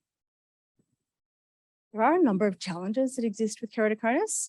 There's a lack of consensus on both the disease classification and the etiology. There's a really early onset of the disease, so we often see it present during puberty, which causes a lot of issues for young patients with learning development. There's highly variable disease rates and expression of keratoconus. It impacts both eyes, meaning it affects the visual acuity for the patient totally. Undiagnosed keratoconus is an important issue because it can be a significant risk factor for poor outcomes following laser refractive surgery. So we need to know that we're diagnosing it before people have any other type of surgery. And one of the key challenges with the disease is actually predicting disease progression. So this is where I'm using some different kinds of neurons. So the solution we're approaching this with is to develop a deep learning model or a machine learning model. And what we're trying to do is accurately classify and cluster patients. So I've developed 2 models that work together with each other. One's a multi-layer perceptron, and this is used for the data classification. It comprises a fully connected neural network, and it has multiple layers. And I combine that with a variational autoencoder, which is a Bayesian deep neural network. This extracts features from the data we put through, and it uses Gaussian distribution, samples them and clusters them into 4 groups. So at the risk of making everyone glaze over, just one slide, I promise you, on machine learning. I know it causes a bit of tediousness. What it does to explain it is there are 2 different parts of the model that work together. So the MLP, basically I put the data in, it uses a feed-forward neural network, takes the input, it works out whether there are relationships between the different variables. It applies weights itself based on the information it works out as it's going through its process. It applies a number of transformations, activations, and gradient descent. It back propagates to make sure that we're minimizing any loss or error, and then it creates this output. Concurrently, we use the variational autoencoder, where each data point we put in is mapped to a low dimensional vector. It calculates the means and the variance of each of those relationships on a diagonal Gaussian distribution, and then uses the latent space or the empty space in the machine learning process. We add a divergence function and it clusters and encodes into a hypersphere. We're done with the machine learning bit. So in terms of looking at current data, we were in the process of collecting our own, but obviously we've been stopped for a little bit. So we're using some retrospective data from some multiple sites. So in Australia, we're using Vision Eye Institute from Chatswood. Saudi Arabia, we're dealing with a number of medical facilities that are collecting data. And Germany, we're using a relationship with UKS in Hamburg, and we're utilizing 29 retrospectively collected variables. In terms of the sample size, we have 43 from Saudi Arabia, 242 from Australia, and we had about 700 from Hamburg, but they hadn't collected all of the variables that we needed. So we've had to cut that down to just under 300. In terms of data peculiarities, the only real issue is in Saudi Arabia, we see 100% males compared to around 65% males for the Australian and German data. So that is obviously a bit of a factor to take into account. And the other challenge is when you collect your own data, as we all know, you can manage the process the way you want. When we're taking other people's data, it often has differentiation that we're not 100% wanting. So in terms of the Hamburg data, for argument's sake, they actually classify the AK classification into 8 different groupings, whereas in Australia we go with 4. So we have to kind of manipulate the data to make it somewhat equal. So the results, what we do is in machine learning, we always break our data. So we break the MLP into a 70, 10, and 20 split for training, validation, and testing, so that you're not using the same data for each stage of the process, meaning it's clean. And then with the VAE, we use 90-10 split because it's an unsupervised form of learning, so you don't need to validate it. So we then analyze with a number of epochs, so the number of times you run that specific machine learning model. So we kind of play around with numbers in an experimental process, and around 3,000 to 5,000 has been the optimal result so far. So to shortcut to it, we're basically getting around 86% accuracy of classification of our patients when we look at the Australian data, around 92% with the Saudi data. When I combine Australian and Saudi, around 85%. And if I only look at males, which is what we're presented with from Saudi, and combine that with male only Australian data, around 81%. I'm currently still working with the German data and can't quite report on those results yet. So the discussion around this project is that we've been able to demonstrate accurate classification of patients into 4 different disease clusters. The accuracy is pretty high and it's consistent across both the Australian and the Saudi Arabian data sets. And while we do use the AK classification system as a ground truth or a reference point to compare things against, we don't actually need to use it, which is the true benefit of a model like this, because we're not having to use one specific type of classification method because the machine actually does it itself. All we're using the AK for at the moment is to compare how accurate we are. So it really provides potential greater insights into the complex relationships between the different variables. And the next steps are to continue collecting data. And obviously with any kind of machine learning process, the more, the better. And we all know that data is the most valuable asset on earth, so it's quite hard to come by. We want to test it on a broad range of data sets. At the moment, we're looking at 3 populations. In an ideal context, we'd have more. The next step is to introduce longitudinal data, so managing or mapping time points from different patients to see whether we can actually map or predict that progression through the machine, clinically validate it. We want to move towards a testing phase once the model and the training are complete. Collaboration through an online model, we'd like to have it up online so that clinicians can actually put their own patient samples through it and run as a bit of a test and training process. Obviously, we want to increase the accuracy and evolve our understanding of risk factors related to this disease. And the ultimate goal is to support our surgeons' clinical decision-making processes around dealing with corneal issues. So my team, thank you so much. Amazing. And also this is being supported by a Future Vision Foundation grant.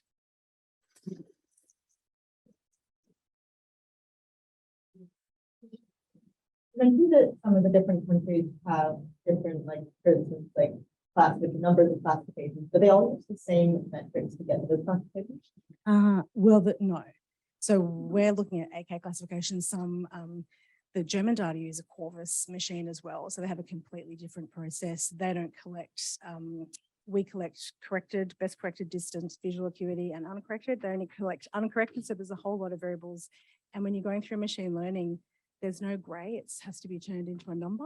So everything has to be on a numerical scale. So that's where the challenge comes in. Like, you had to pick input data for your final product. What would certain input? In our context here, they use AK as the classification, but it's not ideal. And I mean, I think that's one of the things to think about. We could actually be classifying better and more accurately than we're showing. So that's the real advantage. So I guess ideally, and part of the reason for collaborating with UKS is to try to cross-check with their Corvus classification versus our AK and see if there's that similarity. Yeah, cool question. Thank you. We get a lot of the Homburg data and are able to use that. Excluding the society data, even though it's fairly skewed. Yeah, 100%. So each time we run it, you take the model and it's like, you have children, each time they get a little bit better. So your next child, I call this current model Goldilocks because it can be a little bit pedantic, but each time you improve it and you don't run the same data through it, otherwise it becomes too familiar and that's where you end up with overfitting of the data, which is what we want to avoid. Yeah. Next steps coming up. It's a realistic timeline. Next 12 to 18 months. Okay. Well, I think we've got one more question. You're right. Recently, you decided to go with that hydrogel. Most of the studies to date have used similar neural networks, but only they used image classification. So most of them take an image, they feed it through, they train the image the same way. Traditionally, when machine learning was first implemented, they were assessing the handwriting, and that's how they basically trained machine learning models to image represent. What I also am playing with is random forests, which give much higher accuracy, but I also am a little bit concerned about the overfitting of the data. And at the moment, I'm having fun on my computer building a classification tree, so a decision tree. So looking at a range of models just to see which is the best way. You can't use image classification for You can, but we felt that it wasn't just well, firstly, there's two issues. Firstly, we think there's a complex, factor of other things involved that aren't, provided through an image. But secondly, the real point of trying to get down to kind of a reduced number of variables and maybe not so much about the image is I would want to apply this to maybe, in developing economies that don't have the same OCT and topography that we have to be able to give a measure that's not as reliant on the image. Yeah. Okay. Great. Next speaker is Jed Rustos.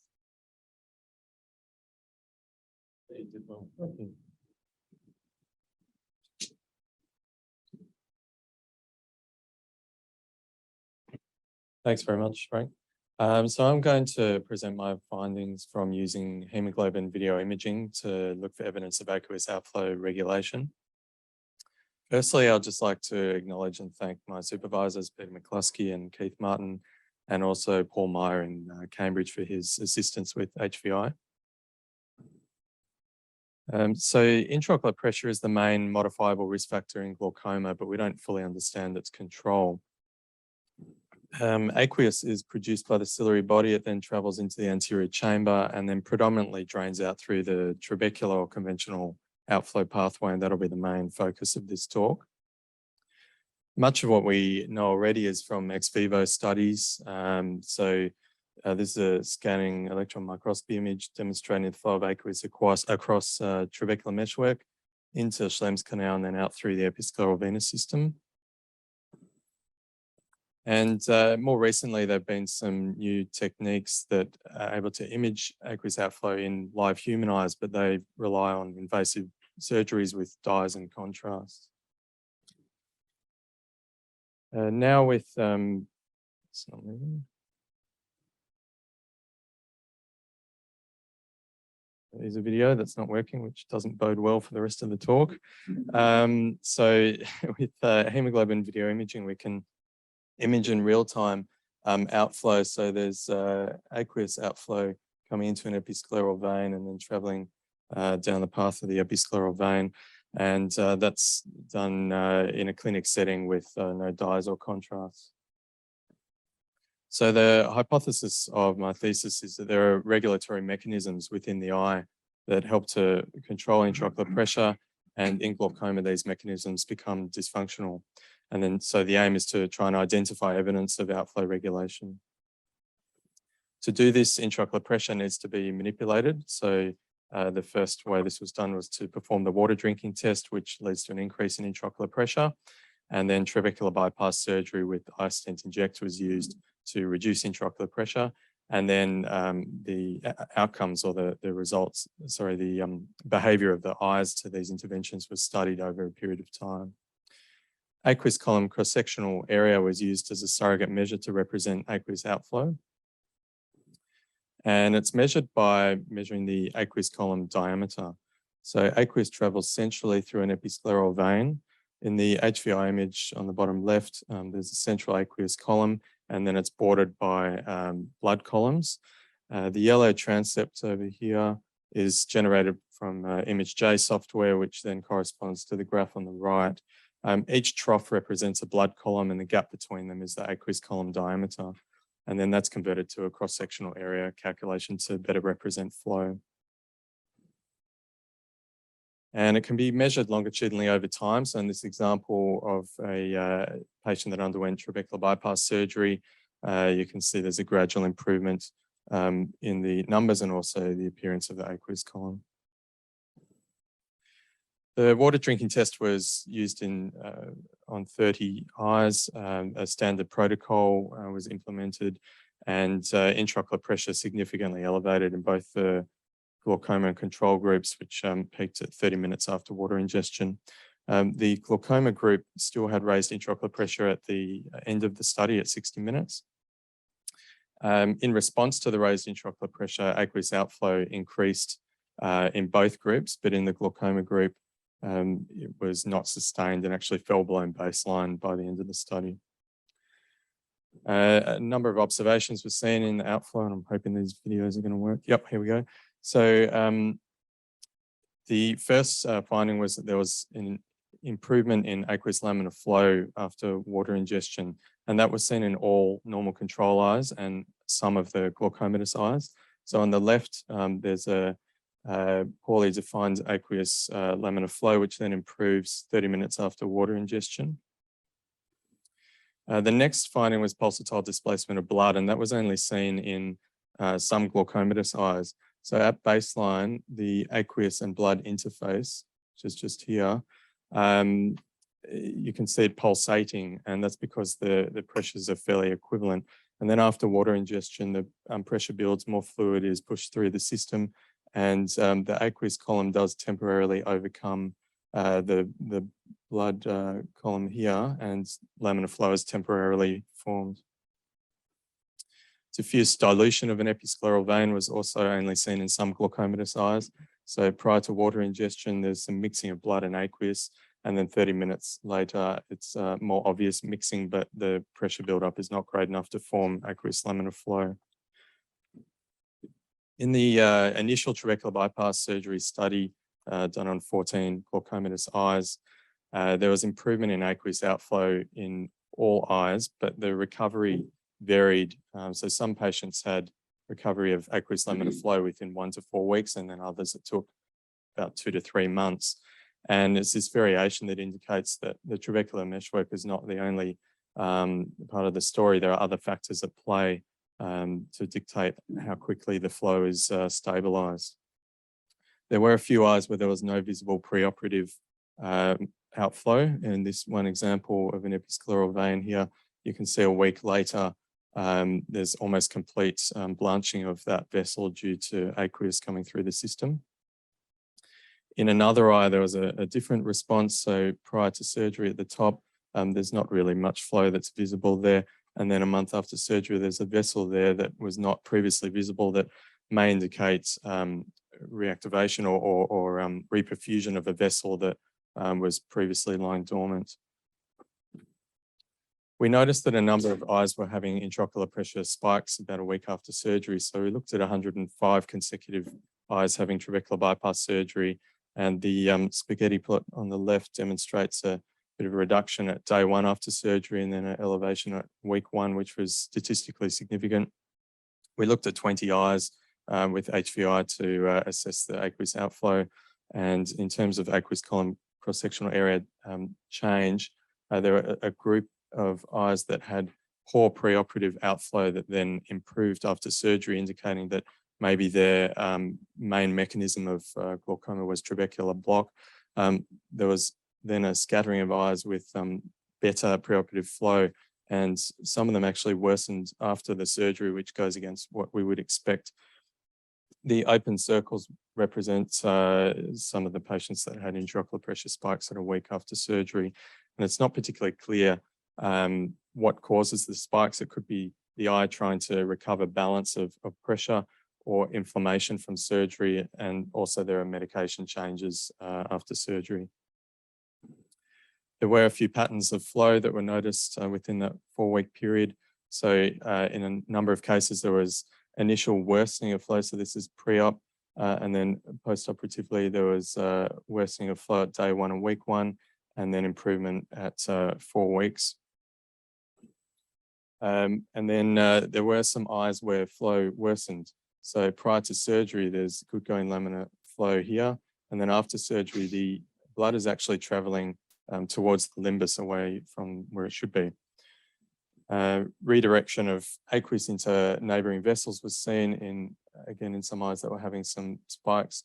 This is preoperative imaging with laminar flow 4 weeks after surgery. The flow in that vessel is almost, well, it's completely gone, but there's another vessel back here that's now draining aqueous. So in conclusion, the aqueous outflow system is complex and dynamic. The variation in outflow patterns in response to intraocular pressure manipulation provides indirect evidence of outflow regulation, but we really need to know what's going on in Schlemm's canal.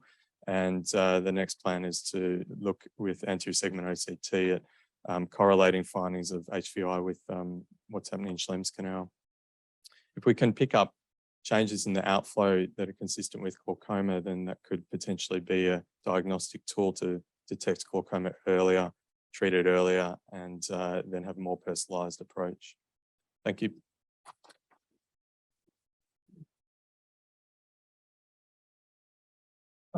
Thanks, Ted. That was very interesting. So wouldn't it depend where you measured the vessels? So if the trab was inferiorly and you measured inferiorly, I'd expect there'd be less flow there because all the fluid's going out the trab.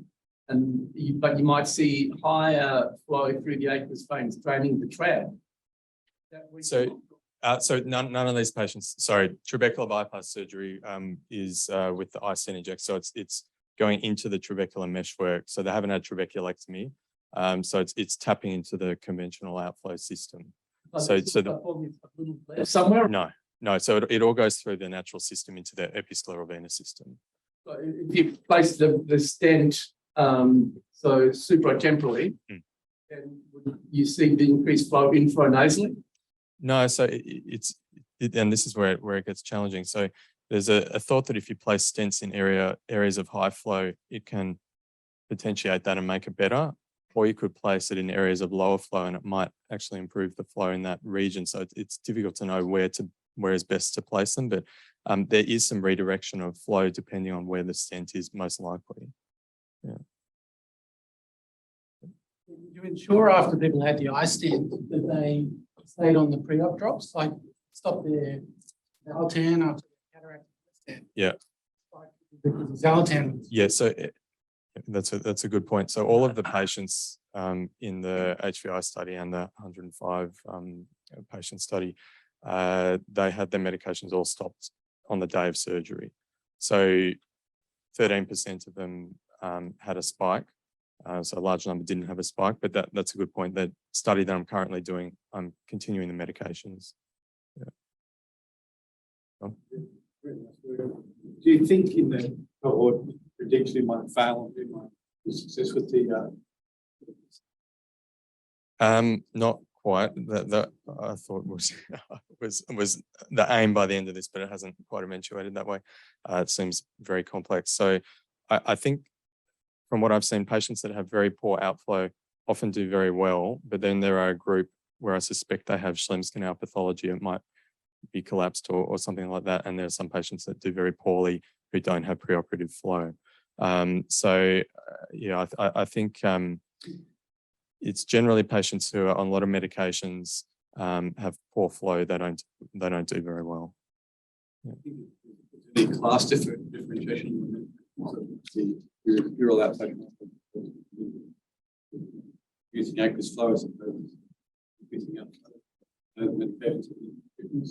Yeah, so I think some of the medications do help with outflow, and so stopping them may have a negative effect straight up to surgery.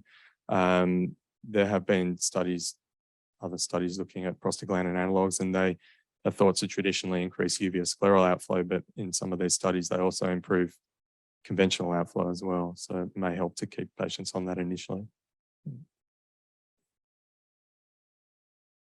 Thank you very much. Thank you.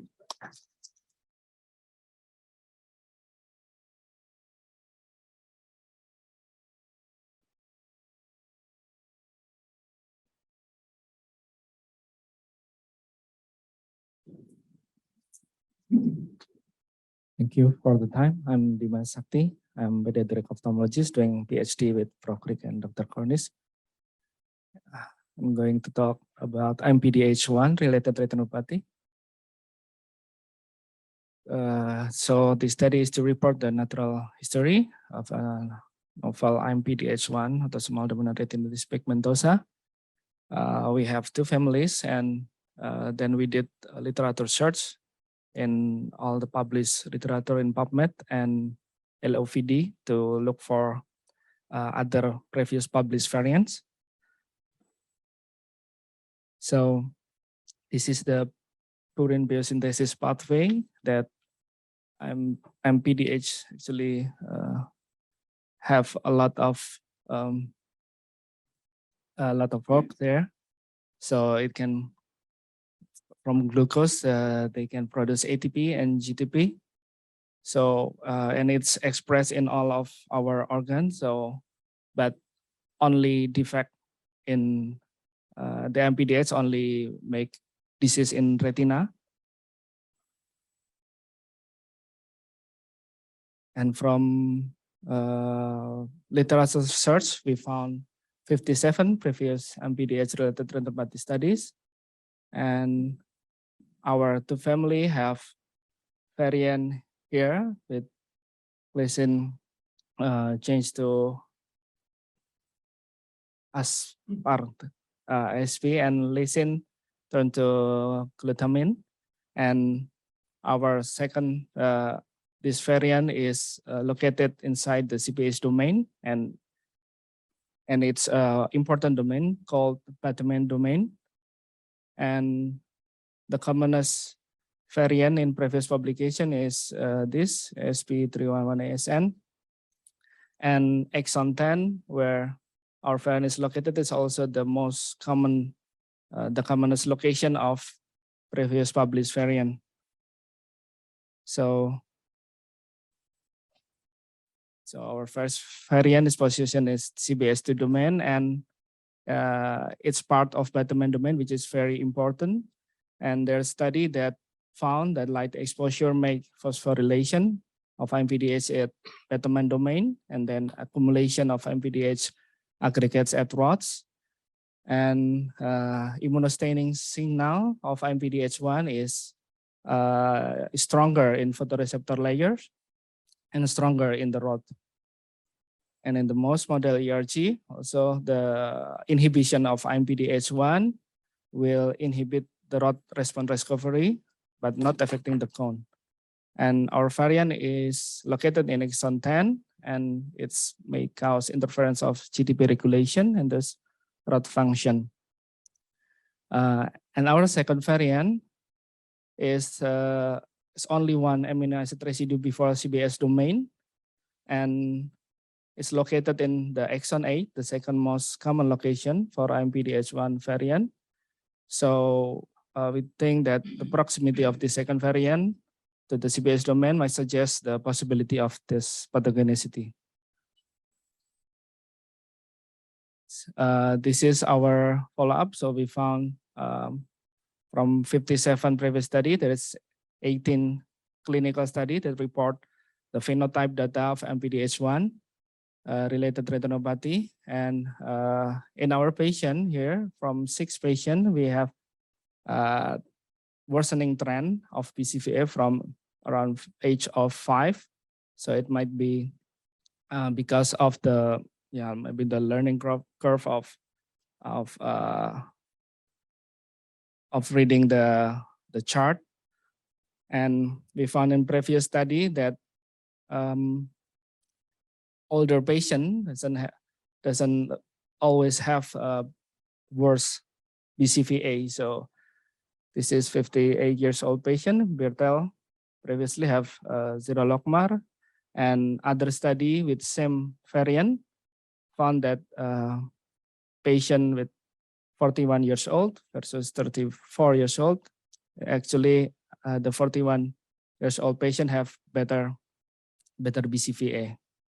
And we also plot the central macular thickness to the age, and we actually found an increase in trend, and it might be caused by the epiretinal membrane that we found in our patient. So all of our 6 patients have consistently have the epiretinal membrane. In the yellow box, we can find this is the OCT of the left eye, and this is the multimodal imaging of the right eye.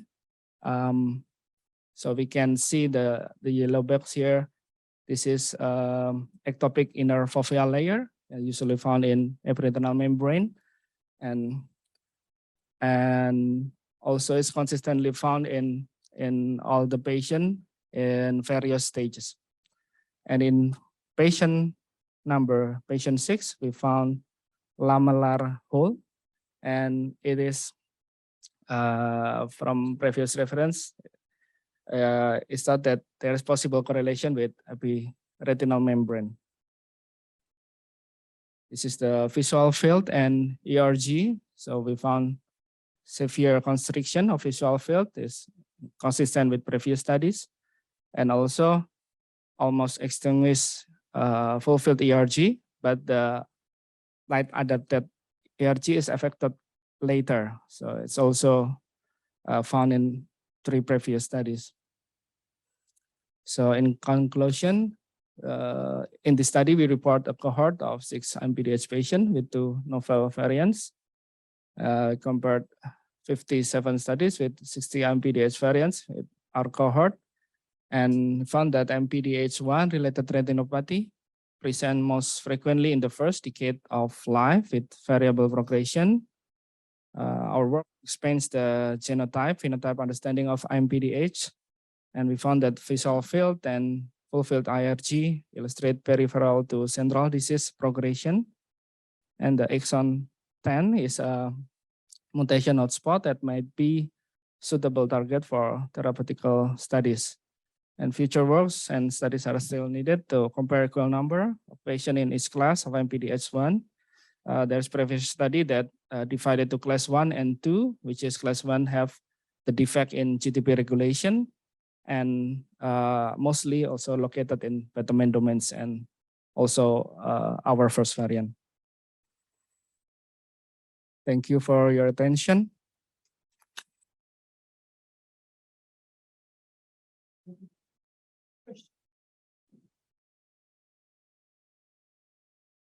Is there a molecular phenotype that you can see with these variants? And I know you said that the first variant caused the aggregation of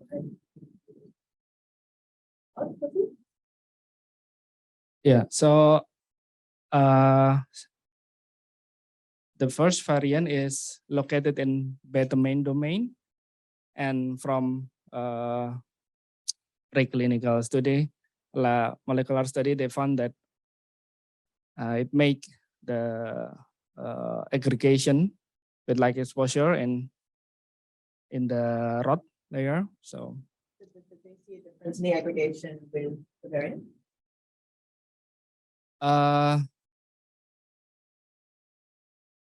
yeah, I think yeah, they found the aggregation is in the two of the variant. I'm not quite remember what's the variant, but it's also located in the beta main domain. So the blue one in the here. So their studies also use the variant that's located there, but it's not the same as ours.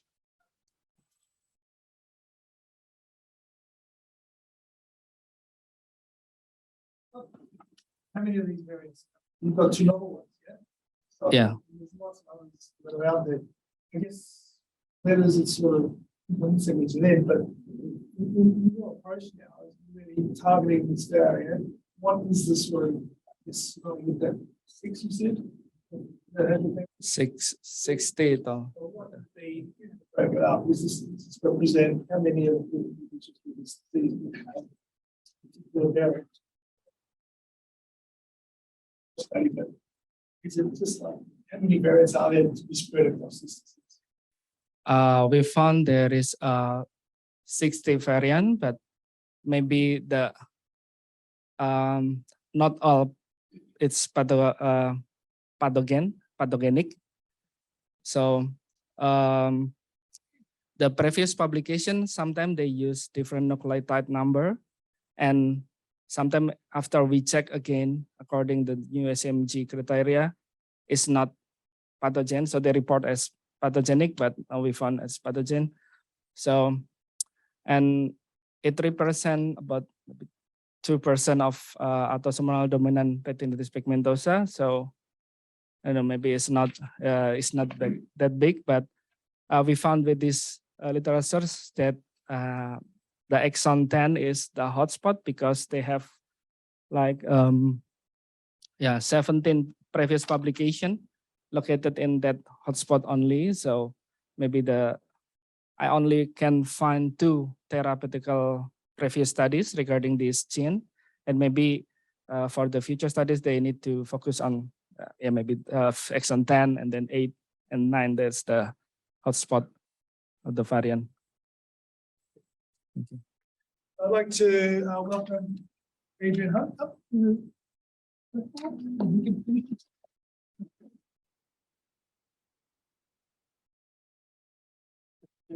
Mike.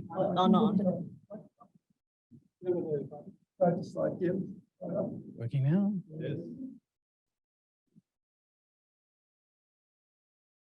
So the title of my talk is 36-month outcomes of VEGF inhibitors for treatment-naive central retinal vein occlusion using data from the Fight Retinal Blindness Registry. I'd like to acknowledge my supervisor, Mark, and other co-investigators locally and in Europe. Just before I start the actual talk, I just review a bit of my project. So I've been looking at the real-world outcomes of retinal vein occlusion. This is the family of the retinal vein occlusions with branch, hemiretinal vein occlusion and central retinal vein occlusion. It all really depends where the blockage is, how you classify each of those. They normally get macular edema and it affects people's vision, and we use injections of vascular endothelial growth factor to improve that macular edema. And there are 3 main drugs, bevacizumab, ranibizumab, and aflibercept that we use. This OCT scan demonstrates how the macular edema has improved from over here to here.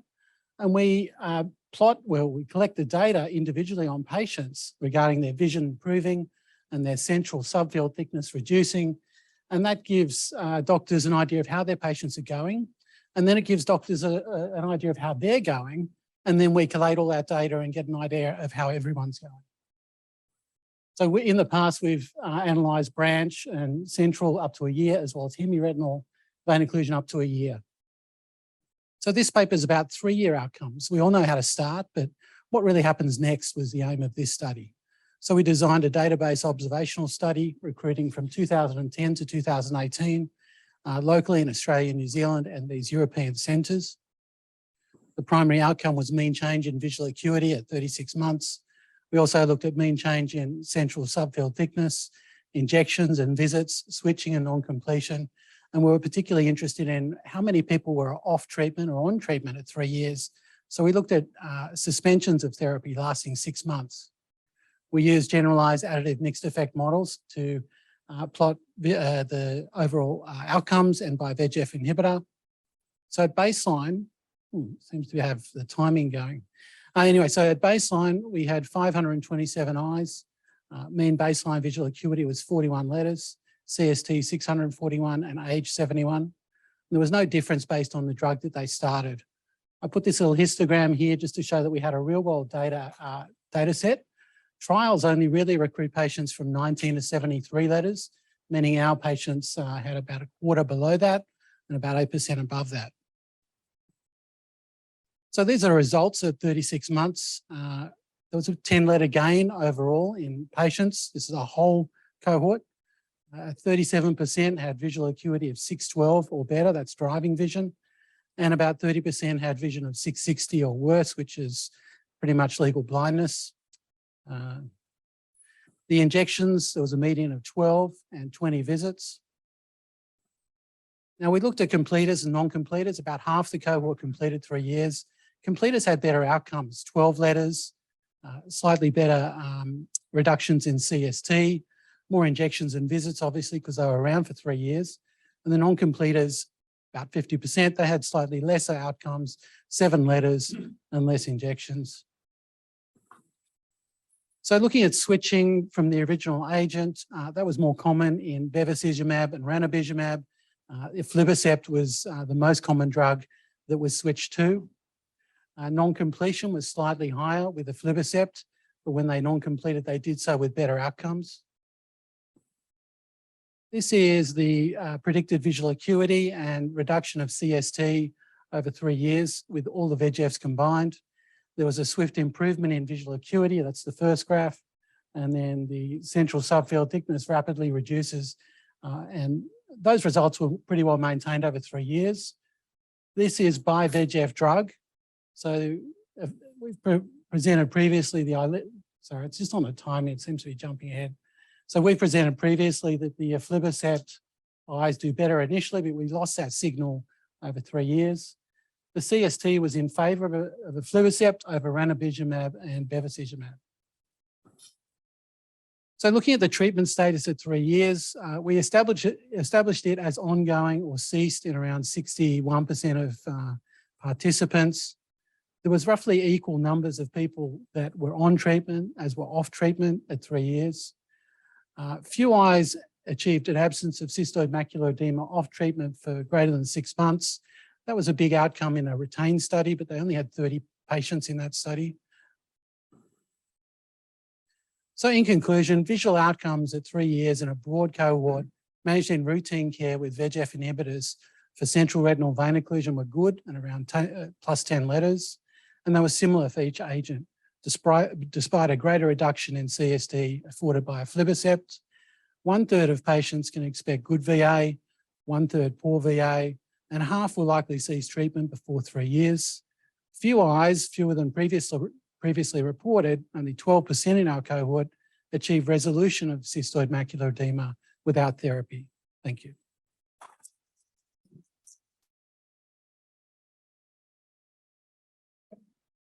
So, I have a question about the VEGF inhibitors. What rate were they used?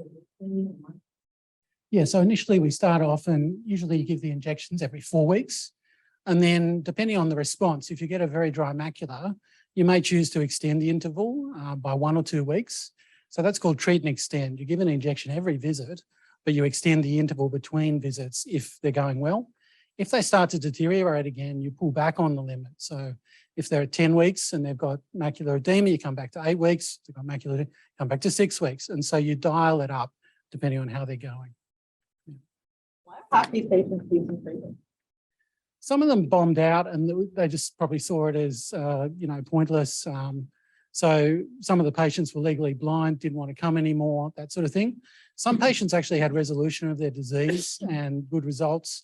And then there's a mix of patients in between that probably had some cystoid macular edema, but it was sort of at an acceptable level where they thought, well, maybe if I try no injections, maybe I'm happy with vision that's just not quite right, but it's in that mid-range. So that's sort of a new category that we haven't really seen before, where you tolerate cystoid macular edema without treatment to avoid that burden, I suppose. Yeah, so you get a bit of a sore eye for a day or so. The most disastrous complication is intraocular infection. So the eye really fills up with pus and it's quite a... And so, yeah, so there are implications with treatment. There's the cost as well. There's all the carers that have to bring, you know, the patient in, the elderly patients. So it has quite a burden. Yeah, John. Really nice presentation. Thanks. Those who failed, were they all ischemic or there's some who failed who weren't classified as ischemic, but that wasn't part of it? Yeah, so ischemia is a parameter in the registry, but it's not well recorded, you know, because normally we wait for it a little while and do a fluorescein, and so it's a baseline parameter, so it's not super well recorded.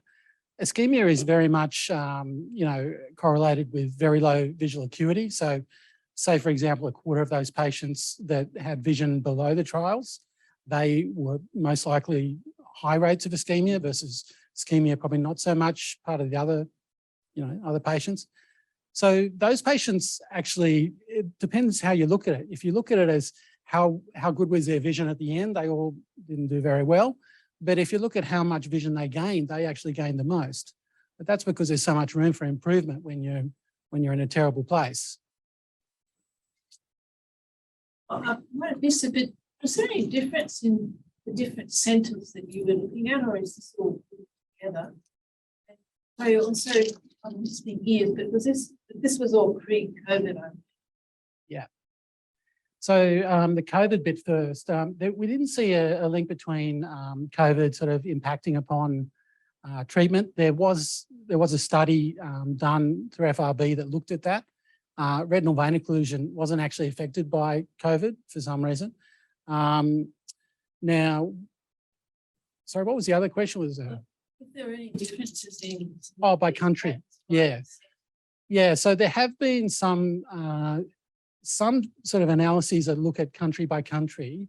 Australia generally has a very good health system, and we give treatment and it's subsidised by the government, etc.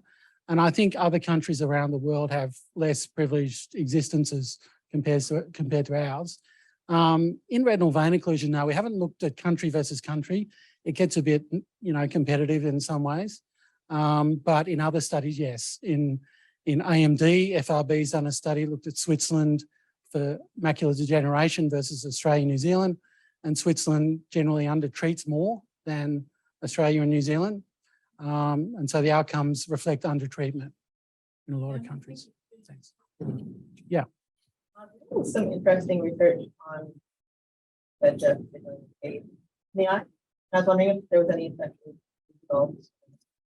Yeah, so I think age has a little subtle influence on outcomes. It's not as big as, say, baseline vision or number of injections. So when we did those models, we adjusted for age. So the older you are, the less likely you are going to get, you know, a huge improvement in vision. Yeah. Okay. Thanks, Adrian.